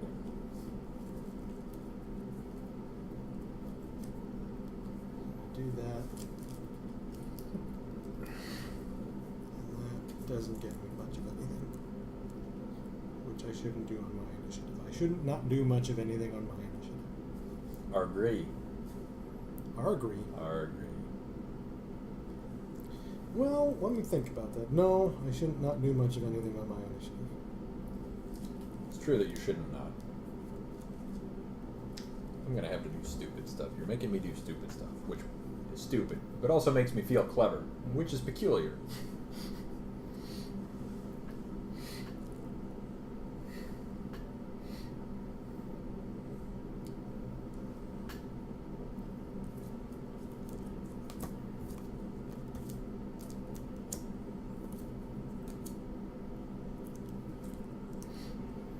Seems like a bad thing to do. Alright. I'm preemptively running math on this, which is terrible. I accept. Because I think I have to recruit this. What? It's fine. It's a GCPD officer, Harvey Bullock, whose power is exhaust X Army Gotham Knights characters I control, exhaust target character if its cost is less than X, a Gotham Central SWAT, whose power is activate a target character in my support row gets +2 attack and has reinforcement this attack, you're doing the things. a Bat Plane, which you already know, and Twin Firearms, which is while in the front row, equipped character gets +4 attack, and while in the support row, equipped character gets +2 attack and has range. I don't need cards to defeat you. See, this is why I need draw. You guys act like it's all this big thing. I don't have any cards. In your hand? Yeah, exactly. Well, my only recourse is to recruit that. So I'm going to start by recruiting Remram, who says, when you recruit Remram, reveal the top 4 cards of your deck. You may put 1 revealed character card into your hand and the remaining cards on the bottom of your deck. We'll start there. Nope. Probably. Well, guess it's Colossus. Between the 2 Colossi. The remaining on the bottom of my deck, there's some of the good cards. That's okay. Colossus. Then I'll recruit Spore. Spore says replace a reservist resource you control and target attacker you control gets +3, -3 this attack. I can only do that once a turn. And finally, Amelia Vote says you may reveal 2 face-down reservist resources you control. I will do so, rather than pay her recruit cost.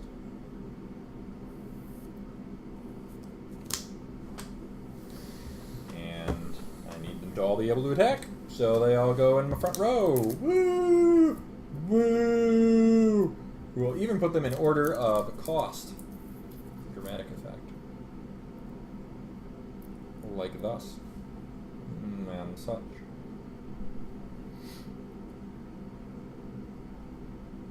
All you do is accept him for +1 attack. Since Yeah. he's got twin firearms, so he's +2 attack. He's +4. What did I do again? +4 attack. +4 in the front row, +2 in range in the back row. Guess it costs you a resource point. Fair enough. Fair enough. Fair enough. Ah, fair enough. I'm giving you a wonderful selection of targets. I hope you're happy.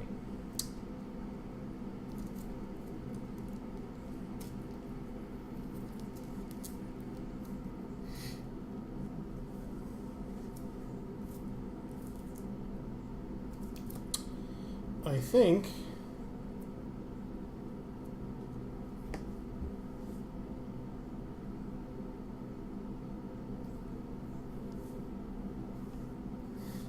think I exhaust your 1 drop.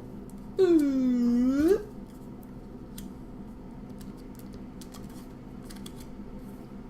I team attack. So you exhaust army characters, and then you can exhaust something less than that cost, cumulative cost, or number of characters rather. Mm-hmm.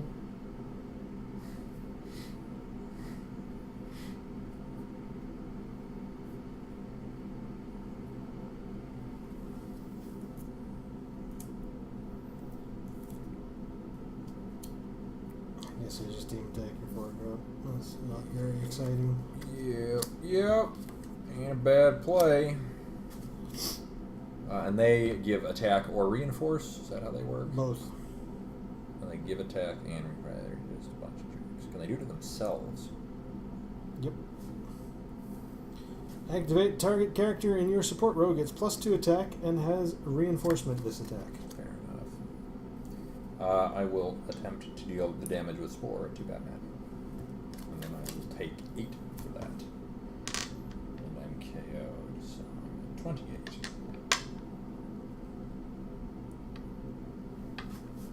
Well, yeah.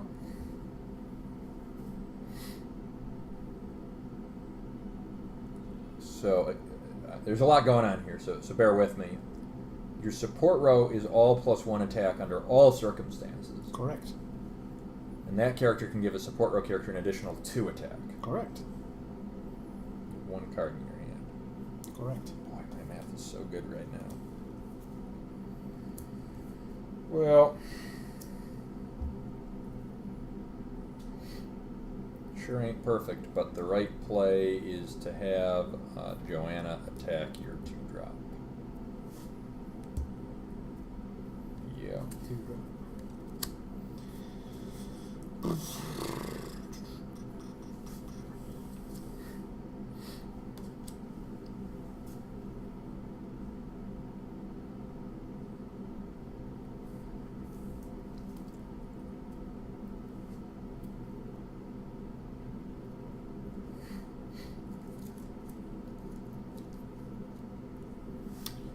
I will reinforce him with the location, and I will exhaust him to gain 1 endurance. So you take 1. Just thou passeth. Yep.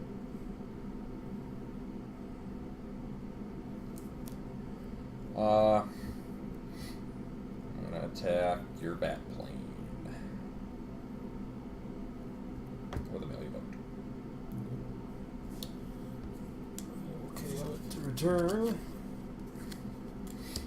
GCPD officer for my hand.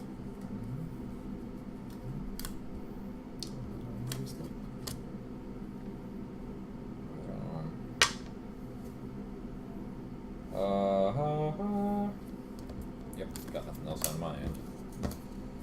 Get him, Ram. See, now I'm out of firepower. That has made a difference. Cannot argue. Burns hard and fast. That's crazy. Terra's such a scary opening. But I guess you have to seed the deck. I mean, if I'd played on curve, I think you would still be up. But me being able to spam a bunch of dudes has served me well. Though I may not be able to do that again. We'll hope that the momentum sticks. So this one is my initiative. It is turn 6.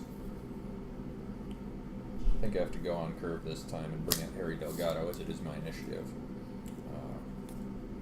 Harry Delgado has replace a reservist resource you control. Target non-defending character loses reinforcement and cannot have reinforcement this turn. Use only once per turn. That sucks. Will give me 1 very good attack.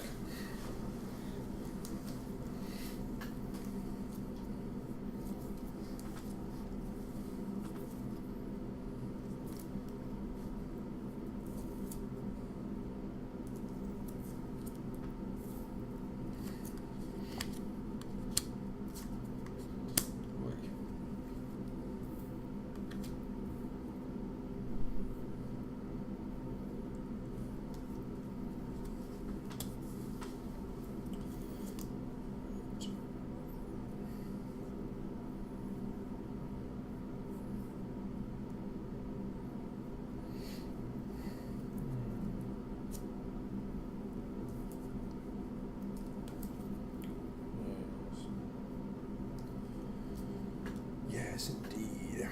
We still have a fair amount of beats on the board. Do have to punch through. This deck is not known for flight. Also, apparently, for range.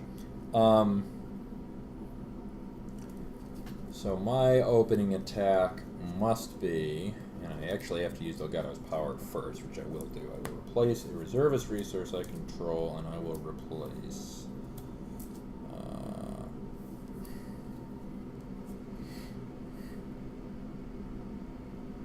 I will replace a Spore to strip and keep reinforcement away from the GCPD officer with the twin firearms, whom I shall then declare an attack against with Harry Delgado. And I can't have it. Correct. Even though I got a million ways to get it. Correct. Still gain a life. I can still gain a life. Yes, loses reinforcement, cannot have reinforcement this turn.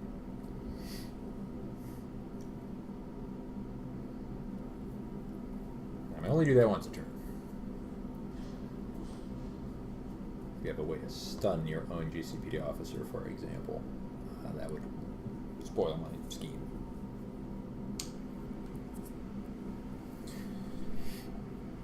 I will exhaust him and him to exhaust the one drop. You do that at any time. Very good, very good. And I'm going to take 13. It's a big swing. Which is good, because I think it's the only real swing I'll get this turn.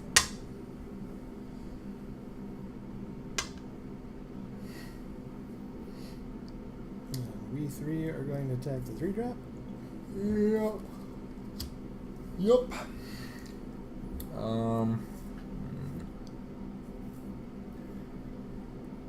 That's gonna work.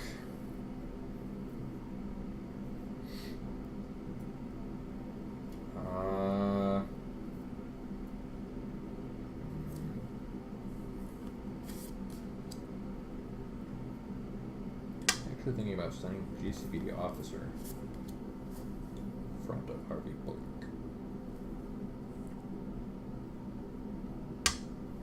We'll go with that. So I will take 6, because the devil's time. Okay. I'm going to attack Harvey Bullock.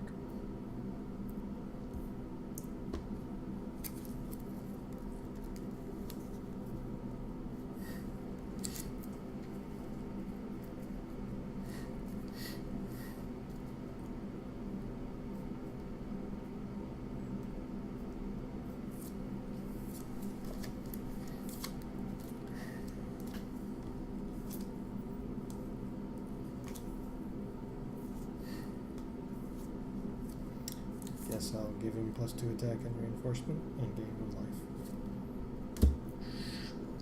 +2 attack, reinforcement, gain 2 life, did you say? 1 life. Accept. I will take 2. I'm going to keep Pee-wee around. It's my initiative.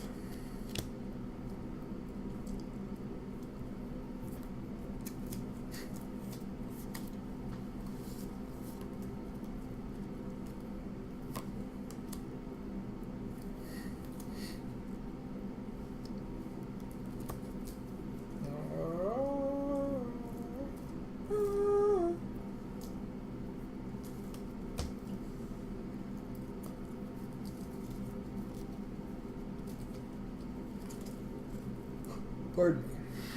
Mm-hmm. Yeah, you have a good night, Chris. Thanks for hanging out for a bit. See you, Chris. I think we probably missed him. It was a couple minutes ago. Depends on how quick his departure was, I suppose. Sometimes when you're watching a stream, you give 5 minutes notice. Sometimes.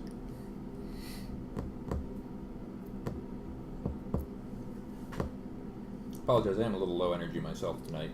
It's been one of those sort of... Well, I've been working like a crazy person. Yeah. I had some extra hours, which I suspect did not match your own, but most nights this week I was out between 9 and 9:30.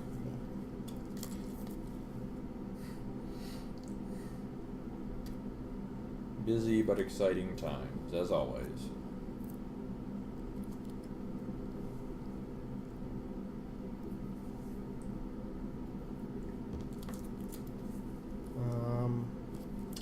I'm going to recruit a GCPD officer. Yeah. And Chrome. What the heck? Chrome's power is, at the start of my attack step, Recruit one of my I may brothers. exhaust target unprotected character if its cost is less than or equal to the number of face-down resources I control. Free Ram. Less than or equal to, you could get vote. Did you want to replace him or no? Nope. You recruited my character. I did. I think I'm going to put everybody in my support row except for somebody in front of me. What about the guy without range?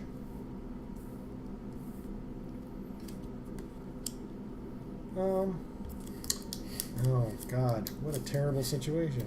Oh, but you can't reinforce him necessarily. Depends on what else you have, I guess. Interesting. No. I considered that.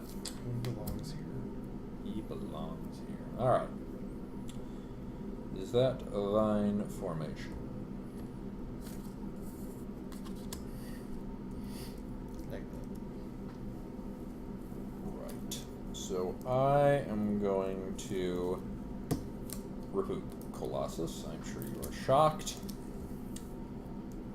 Colossus is a 15/15 that gets +3/+3 if I control 6 or more face down resources, thus making him large.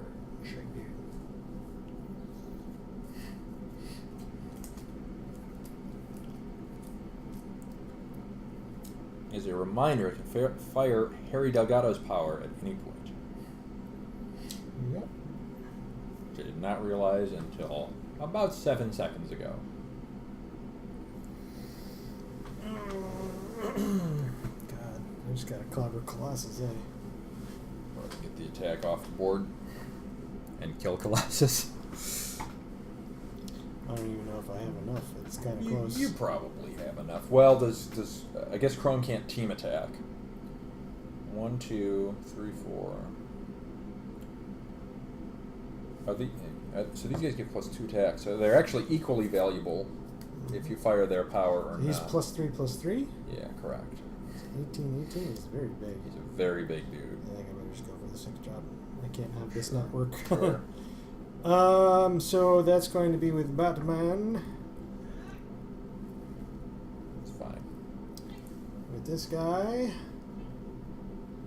And this guy. What does that get me to? 17? No. Pretty solid. 1, 2. 14. Guess I better throw in a small. Yeah. And I exhaust the 2 drops. Of course, yes. So you exhaust the 2 drop with Chrome. Dynamic Duo. Oh my. Gotham Knights characters can't be stunned while team attacking this turn. Ongoing, exhaust 2 Gotham Knights characters to turn this face down. It's legit. I guess I gotta strip reinforcement from somebody. Might get your ditch. So I'm firing Delgado's power to strip reinforcement from a non-defending character, and I will choose. Actually, it's probably the GCPD. Is that right? Well, you can't reinforce him right now. It's a predicament. I guess I will select that character. I don't know if you just in case you have shenanigans. Actually, I'm full of lies. It's the GCPD officer. That's the one. Which one? This one? This guy, yeah. Okay. So you can exhaust my turn, and then it's gonna work. And I will take 12 damage from that, and he's KO'd. I mean 8. Boy, if you didn't have reinforcement strip, I probably would win this game. You got the. I mean, it's things is transpiring. So, given that you don't have reinforcement on that dude, the correct play is to attack that dude with Colossus. I need to hope you can't get a gajillion attack. It doesn't seem likely. That's quite an order, man. I know, quite an order. but I have a weak spot. Which is why I'm a little worried. Both of these are pretty low on defense, so. Sure. That's going to work. I'm going to take 18. Yeah. I will exhaust him to gain 1. So I'll really only take 17. Okay.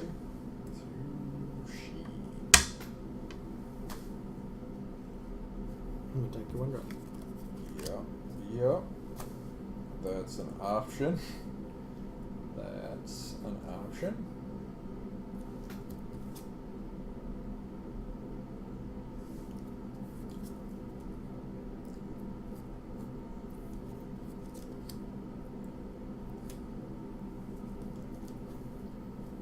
So I'm going to reveal Go Down Fighting.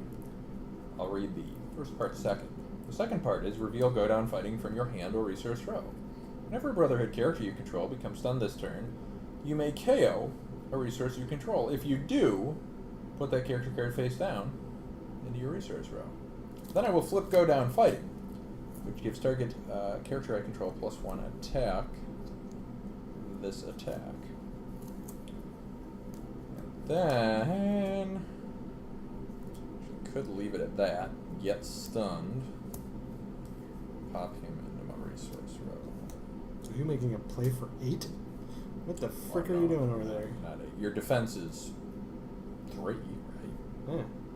You making a play for my character? Yeah. And then I will.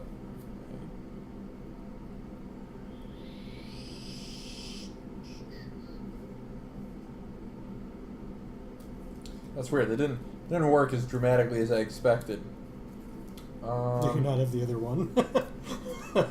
It seemed like a good idea at the time.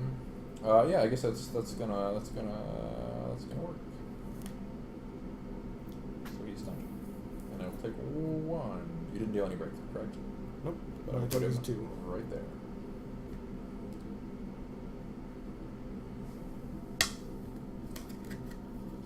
No. Oh yeah. No. Now GCPD officer. That is true.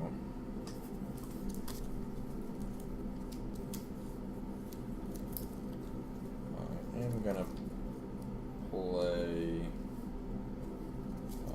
from my hand Sovereign Superior. There's an additional cost to play it. Discard a Brotherhood character card to search for a Reservist card. Put it into your hand and shuffle your deck.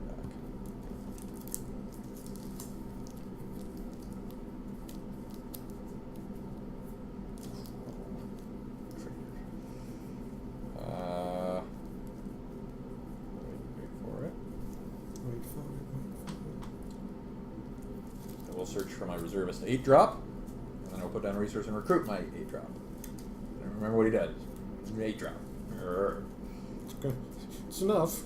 This character is very important because unlike most other characters, he's got flight range.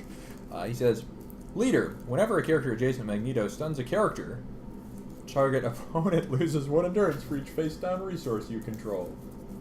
Oh. Yeah, this is not going to be a close game. Get him, Magneto.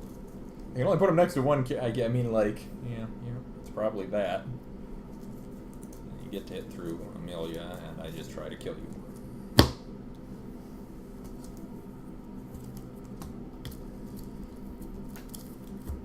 guess I can do that.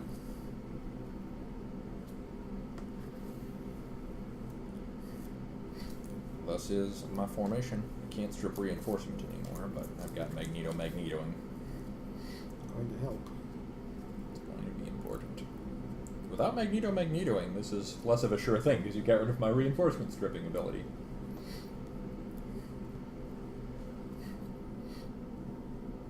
And for the record, I have sufficient search in this deck that I believe I put only a single Magneto in the deck, and then I believe the first game we played, I put him into your resource row. I don't know if you read his power or not. I didn't read him. I just saw that you put him into my resource row.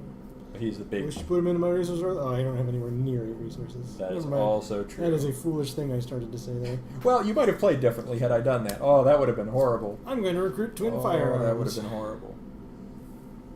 And nothing else. Interestingly, his power is not team stamped, so it would apply to all of your characters, though it does play off the face-down resources, of course. You do have a lot of the stuff. And you can reinforce anything. There's nothing I can do about that. So I suspect the correct play is for Colossus to hit your GCPD in the center front. Very well. For a gajillion. Yep. All the numbers in this deck are gajillion, in case you're wondering. That's sort of the general principle. It is actually pretty interesting. Like, I've gotten like 2 or 3 very specific things which have proven exceptionally useful. Your deck is doing all right. You've dealt me reasonable damage with the Batman combo, and what saved my bacon and made a game of this is 2 powers, not 1, that circumvent your staggering defensive line.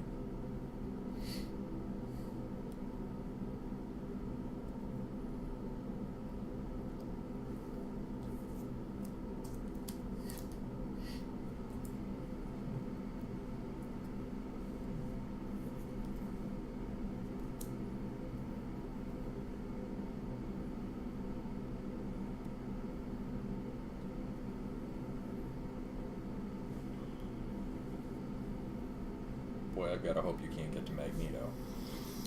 I will exhaust him to gain 1.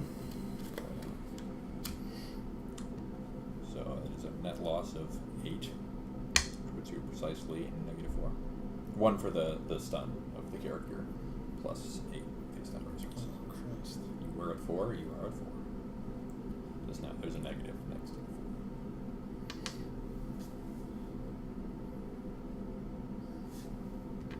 I see. I didn't gain my 1. I was confused. Yeah, what's fascinating about this is if you've actually got a way to give your guys flight, I am in actual pretty serious trouble. But it would take flight and maybe a little something.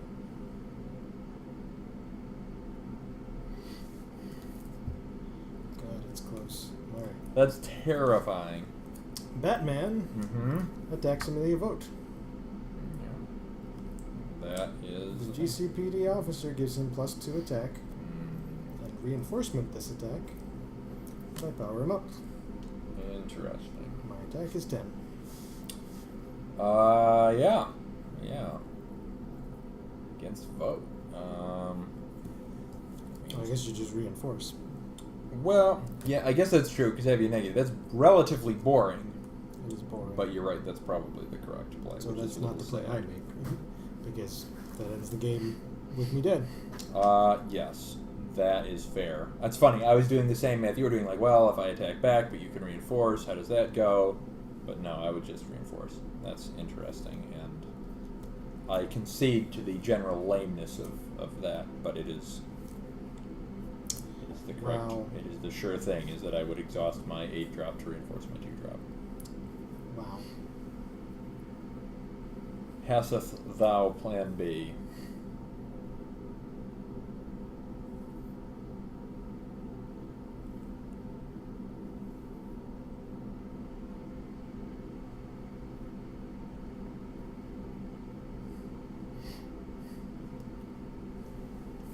If you can get Colossus and not be stunned, it would put you ahead.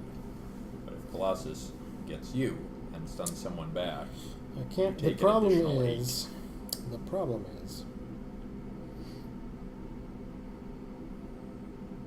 I can't get Colossus and reinforce Chrome. It's intriguing to me that you can reinforce Chrome. I can reinforce Chrome with the GCPD swap. Oh, that's not team stamped. It is not. Fair enough. But even with the power up, that gets me 13, 14, 15, 16. I have to throw the SWAT in there just to get to 18, and that's not even a sure thing. That's true. And you hit me back for 20. That is so. Is there something I can do to get rid of Chrome? And the sad thing is, I got excited about this, but it's not right. Sorry, you do exhaust someone with Chrome's power, is that right? The vote is exhausted. Yeah, I guess it doesn't super matter. It may not, but it is, I don't know whether or not it matters, so I will assume that it has been done.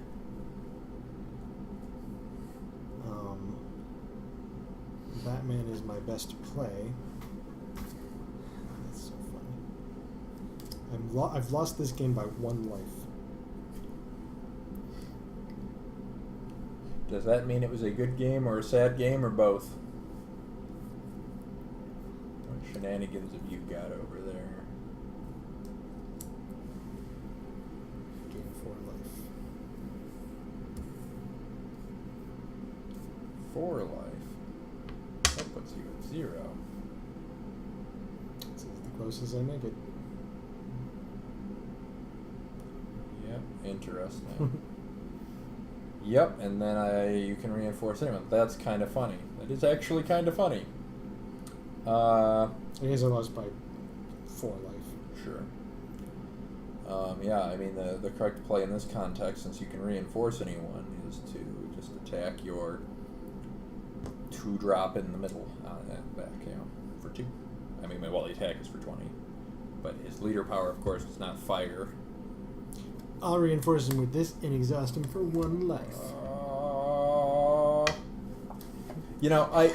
I will say this.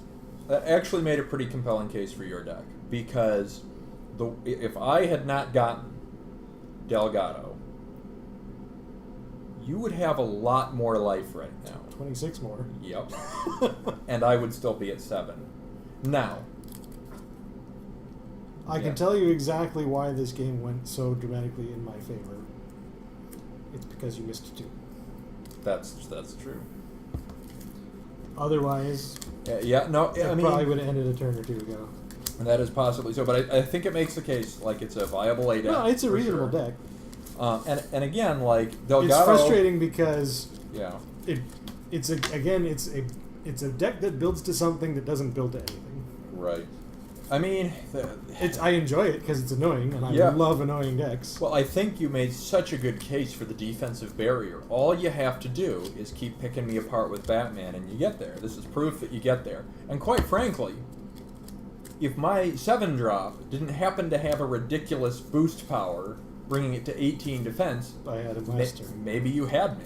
Like, I had like 18 or 19 attack versus him both turns, and I'm just like, right. I can't gamble with that. I have 1 card in this deck, notwithstanding power up. Because it takes my whole team each time, or most of it, enough of it that I would have to commit. But this does have a defense on defense card. I like this thing. It's like I am impressed. Like at first I'm like, well, I'm screwed because you're doing the KO, and then I'm like, oh yeah, it doesn't really build anything, and then I'm like, it might not have to, and I like again that was. There are several factors that were seemingly insignificant. A slight little stat boost that Colossus has. I mean, it's not that slight for it to be solid, but like, it put me just over what you are comfortable with. And then Delgado being able to break through part of your wall, and Magneto through part of your wall. They both have powers that in different ways circumvent that. I did not know, and I learned this game, that I can reinforce characters that I recruit that are not Gotham Knights. Yeah. You usually don't need to know that kind of stuff. Yep. Yeah, that's very true. in a Gotham Knights deck that is very atypical knowledge. The one factor that played in your favor, outside of missing 2, you're certainly right there. Missing 2 is a big deal, especially again. Any weenie deck, and I often say this in regards to even some of your S decks. I know that the only way I have a chance against some of them is I need to match your drop to drop on those early turns. If I don't do it, you do get ahead, and I just can't stop the juggernauts that are some of your S decks. Well, I feel like this one more than most, and probably because it's in A territory, kind of fails spectacularly in that case. Sure. If you're matching me and I don't get the draw going, or something. Like, I didn't have a lot of draw that game. I actually only won, right? Yep. I thought you were going to keep getting it. And then, I made a tough call. Pressure. Like, I chose to keep bat playing over the draw. Yeah, I don't know. I'm not going to second guess that, I'm sure. I never kept my bat playing for more than a turn. You had a lot of bat planes. Me too. The one other thing that did increase the difficulty of the match for me and may have made it a little closer was that deck doesn't have flight or range almost ever. Right. It's a little bit of flight, very little bit of flight, little more bit of range, but both still very little compared to most decks. So against your deck, when you form that front row wall, that's a really big deal. So I just take my big dudes and plow them against your riot shields, and it's great. It's a really cool thing, and I don't think flight dismantles your deck, but it certainly means I can't I can't protect key Right. things like Harvey Bullock. Harvey Bullock or your 2-drop that I recruit. Yeah. You don't hear that every day. Or, bad planes and stuff. Like, usually I put them behind. It is actually, it's funny because the, the whole, you recruiting my characters, I do have to worry about that.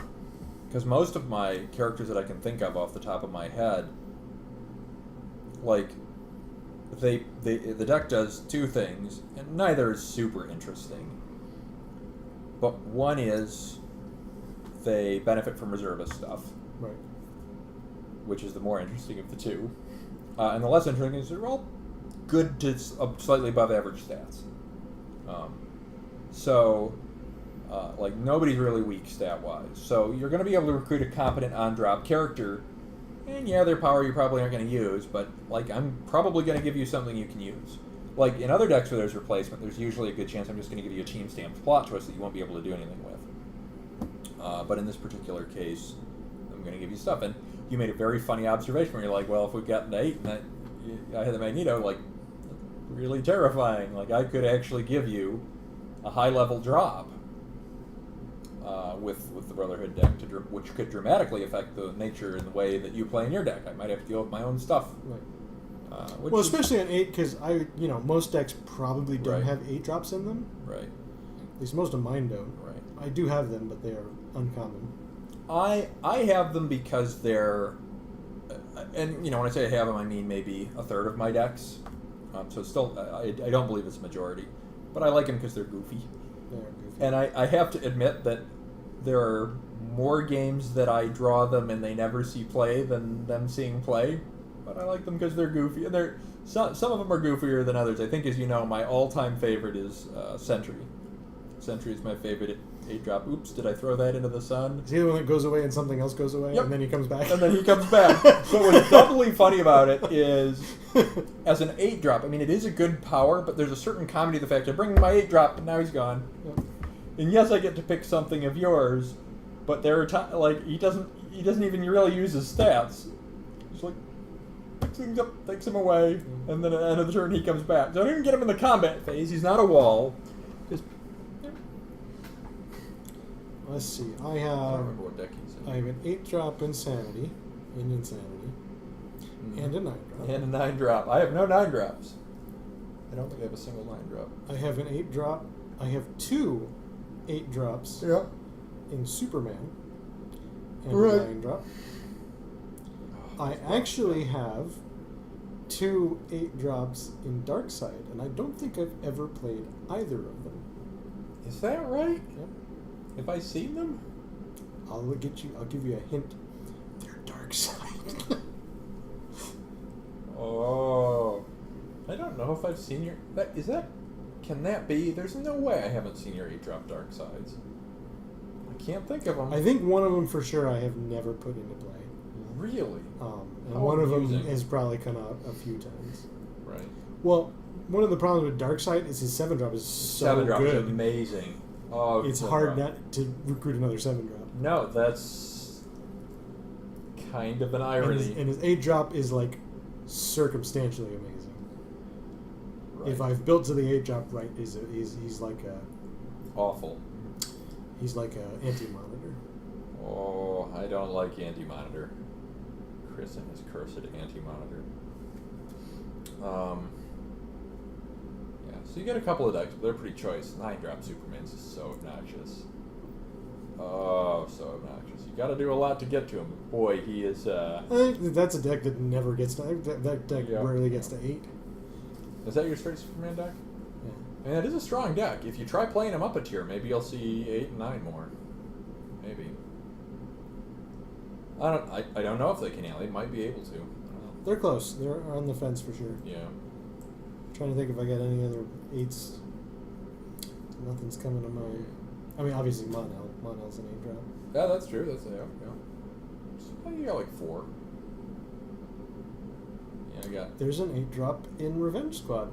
Maybe I got more than I thought. He's another one I never played. Yeah. Oh, there's an 8-drop in Future Foes too. What? They are stupid. I'm thinking, they're the guys that, like, if you got this far, Yep. Everything's on the table. Yep. Composite man. That's right. Yeah, all right, you're up to 6. I don't know. Maybe we got about the same amount then. Yeah, that's about a third of my decks. Yep. Yeah. Oh, here, I have a deck list. I'm going to look at them. Yeah. That'll bring them to mind rather Yeah, than so, staring off into space here. So, no. I actually play a lot of mini decks, so that You do. works against it too. Yeah. Yes. I have an 8-drop in the Big Damn Batman. No. I don't think I have an 8-drop arguments. There is one.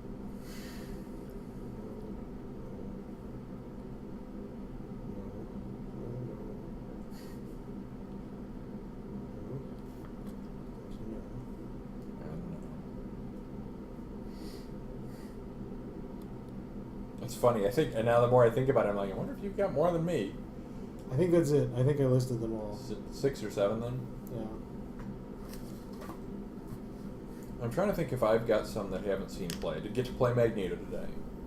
So you've seen him. Sentry. I think he doesn't see play much. I think I've got Zemo in the Thunderbolts. He dropped Zemo's interesting. Very weird. He's seen play once or twice. I might have 8-drop Ra's al Ghul. I don't remember. If I have think or you not. do. I think He's so you dumb. do. He's hilarious. He's pretty dumb. I do have drop Annihilus. Pretty rare. So that's it. Yeah, it's probably more than a third of my decks.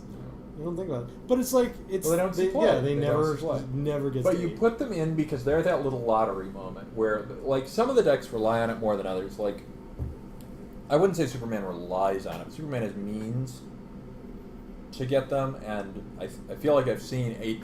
I feel like you don't see 9-drop Superman much. I feel like I see an 8-drop in that deck a quarter of the time. It's not like ridiculously infrequent. But some decks play mono. You see it all the time. Well, I'm playing the mono. Yes. Right. I'm specifically The deck is mono. waiting until I can recruit mono. I do have. Okay, I have. What deck is that? I have Danger in one of my decks. Danger's cool. Danger might be in Marauders. No, I don't think Danger is in Marauders. I don't know. Maybe Danger's in Marauders. I thought about putting Trigon in the League of Assassins because that's just stupid. He's an They'll 9-drop, right? never get to know. Never get to that. Yeah, he is. They're funny, and there's 2 types of the 8 drops. There's the ones that like do something goofy that's really brutal, and then there's the ones that do like trixier but still pretty brutal stuff, which I would put Sentry under that. Like, he's funny and good. Yeah, he's funny, but God, I love Sentry. He's my favorite. Unfazed. I feel like Annihilus, if he ever works, will be amazing, and he never works. He never really, like, he's usually just stats. Do you remember what he does? Is he part of the combo where you stun visible, stun hidden? That is so that is 5-drop. 5-drop gets the hidden. 7-drop Blastar gets. And then there's an Invisible. 8-drop. No, I don't remember what it is. I'm going to tell you, and you want to save it. I mean, It's you've up to you. seen play. His power is something to the effect of, at the start of the combat phase. I'll move everybody hidden. No, I forgot about that. That is Doctor Strange. That's he's a 7 cost yep, with a boost. Yep, 7 cost with a boost. He is KO target resource for each negative zone you have in play. At the start of the combat phase? I believe it is at the start of the combat phase. So there are situations in which it's not particularly useful. Particular resources. Right, but if you like have stuff you haven't played, I can squash that. And I've played him, and I've gotten like, I don't know if I've ever gotten more than 3 things. I feel like usually it's 1 or 2. There's an 8-drop Doomsday that's really ridiculous under the old rule set. Oh, is he like attack and then attack and then attack and then attack? Yeah. Whenever Doomsday stuns character, ready him. Yeah. Oh, that's ridiculous. That's Just like, That's I kill your crazy. team one at a time until That's I get tired of it. Oh, that's so crazy. That's nutty. Yeah, the old rule set, that is broken. That is so broken. Under our rule set, it's good but not broken. And I actually like that power more under our rule set, because it's like, I still have to contend with it. I still have to deal with them. And if you have initiative, I have to deal with them twice, which is really potent, as we know from Hulk. Right? And he's got big stats, too. I'm sure. It's Doomsday. As well as shit. Well, it's funny because, like, Superman is the counter power. Is that right? Well, Superman can't be stunned. The 9 so. drop, yeah. Yeah, that is funny. That's clever. I had not considered that. Anyway, we should call it. We've been rambling for. Yeah, I think so. That's some amusing games. Well, thanks for joining us. Chris is gone. I don't know if Casey's still around, but thanks for watching our stream. Yep. We are Ian, Kyle, Mangle, the English language, and we'll be back next week. Yeah. Normally, I think. Any reason not to? Can't think of one yet. Maybe we'll come up with something I by should be then. done with this stupid, awesome, exciting project in a couple of Yep. days, and then I'll maybe start uploading to YouTube again. Yep. I probably got 5 videos I gotta do. We're That's gonna be not at a lot. 7. It'll be at 7. 7? Is that the number? I think it'll be 7 by next week's. Really? Have you been counting them? Have I just been terrible at it? Mental estimation. Yeah. I'm sure it's 6. It might be 7 Okay. after next week. That's depressing. It's not fun to play catch up, but I No. didn't really have a choice this Well, you time. could do like 2 a weekend and catch up over several weekends. 2 or Well, 3. I'm probably going to have some vacation time. So Okay. Oh, some that's unstructured vacation time too. Oh, that'll be pleasant. I suspect next Friday will You're be not a going to do more Friday. than but I might do Yeah. like one a day for a week or something. Sure. Like that. Yeah, my guess is next Friday will be the point at which you are well rested enough to know Oh, how hey, tired you Casey's are. still here. Hi, Casey. You have a good night. Welcome back. See you later. All right. Good night, everybody. Good night.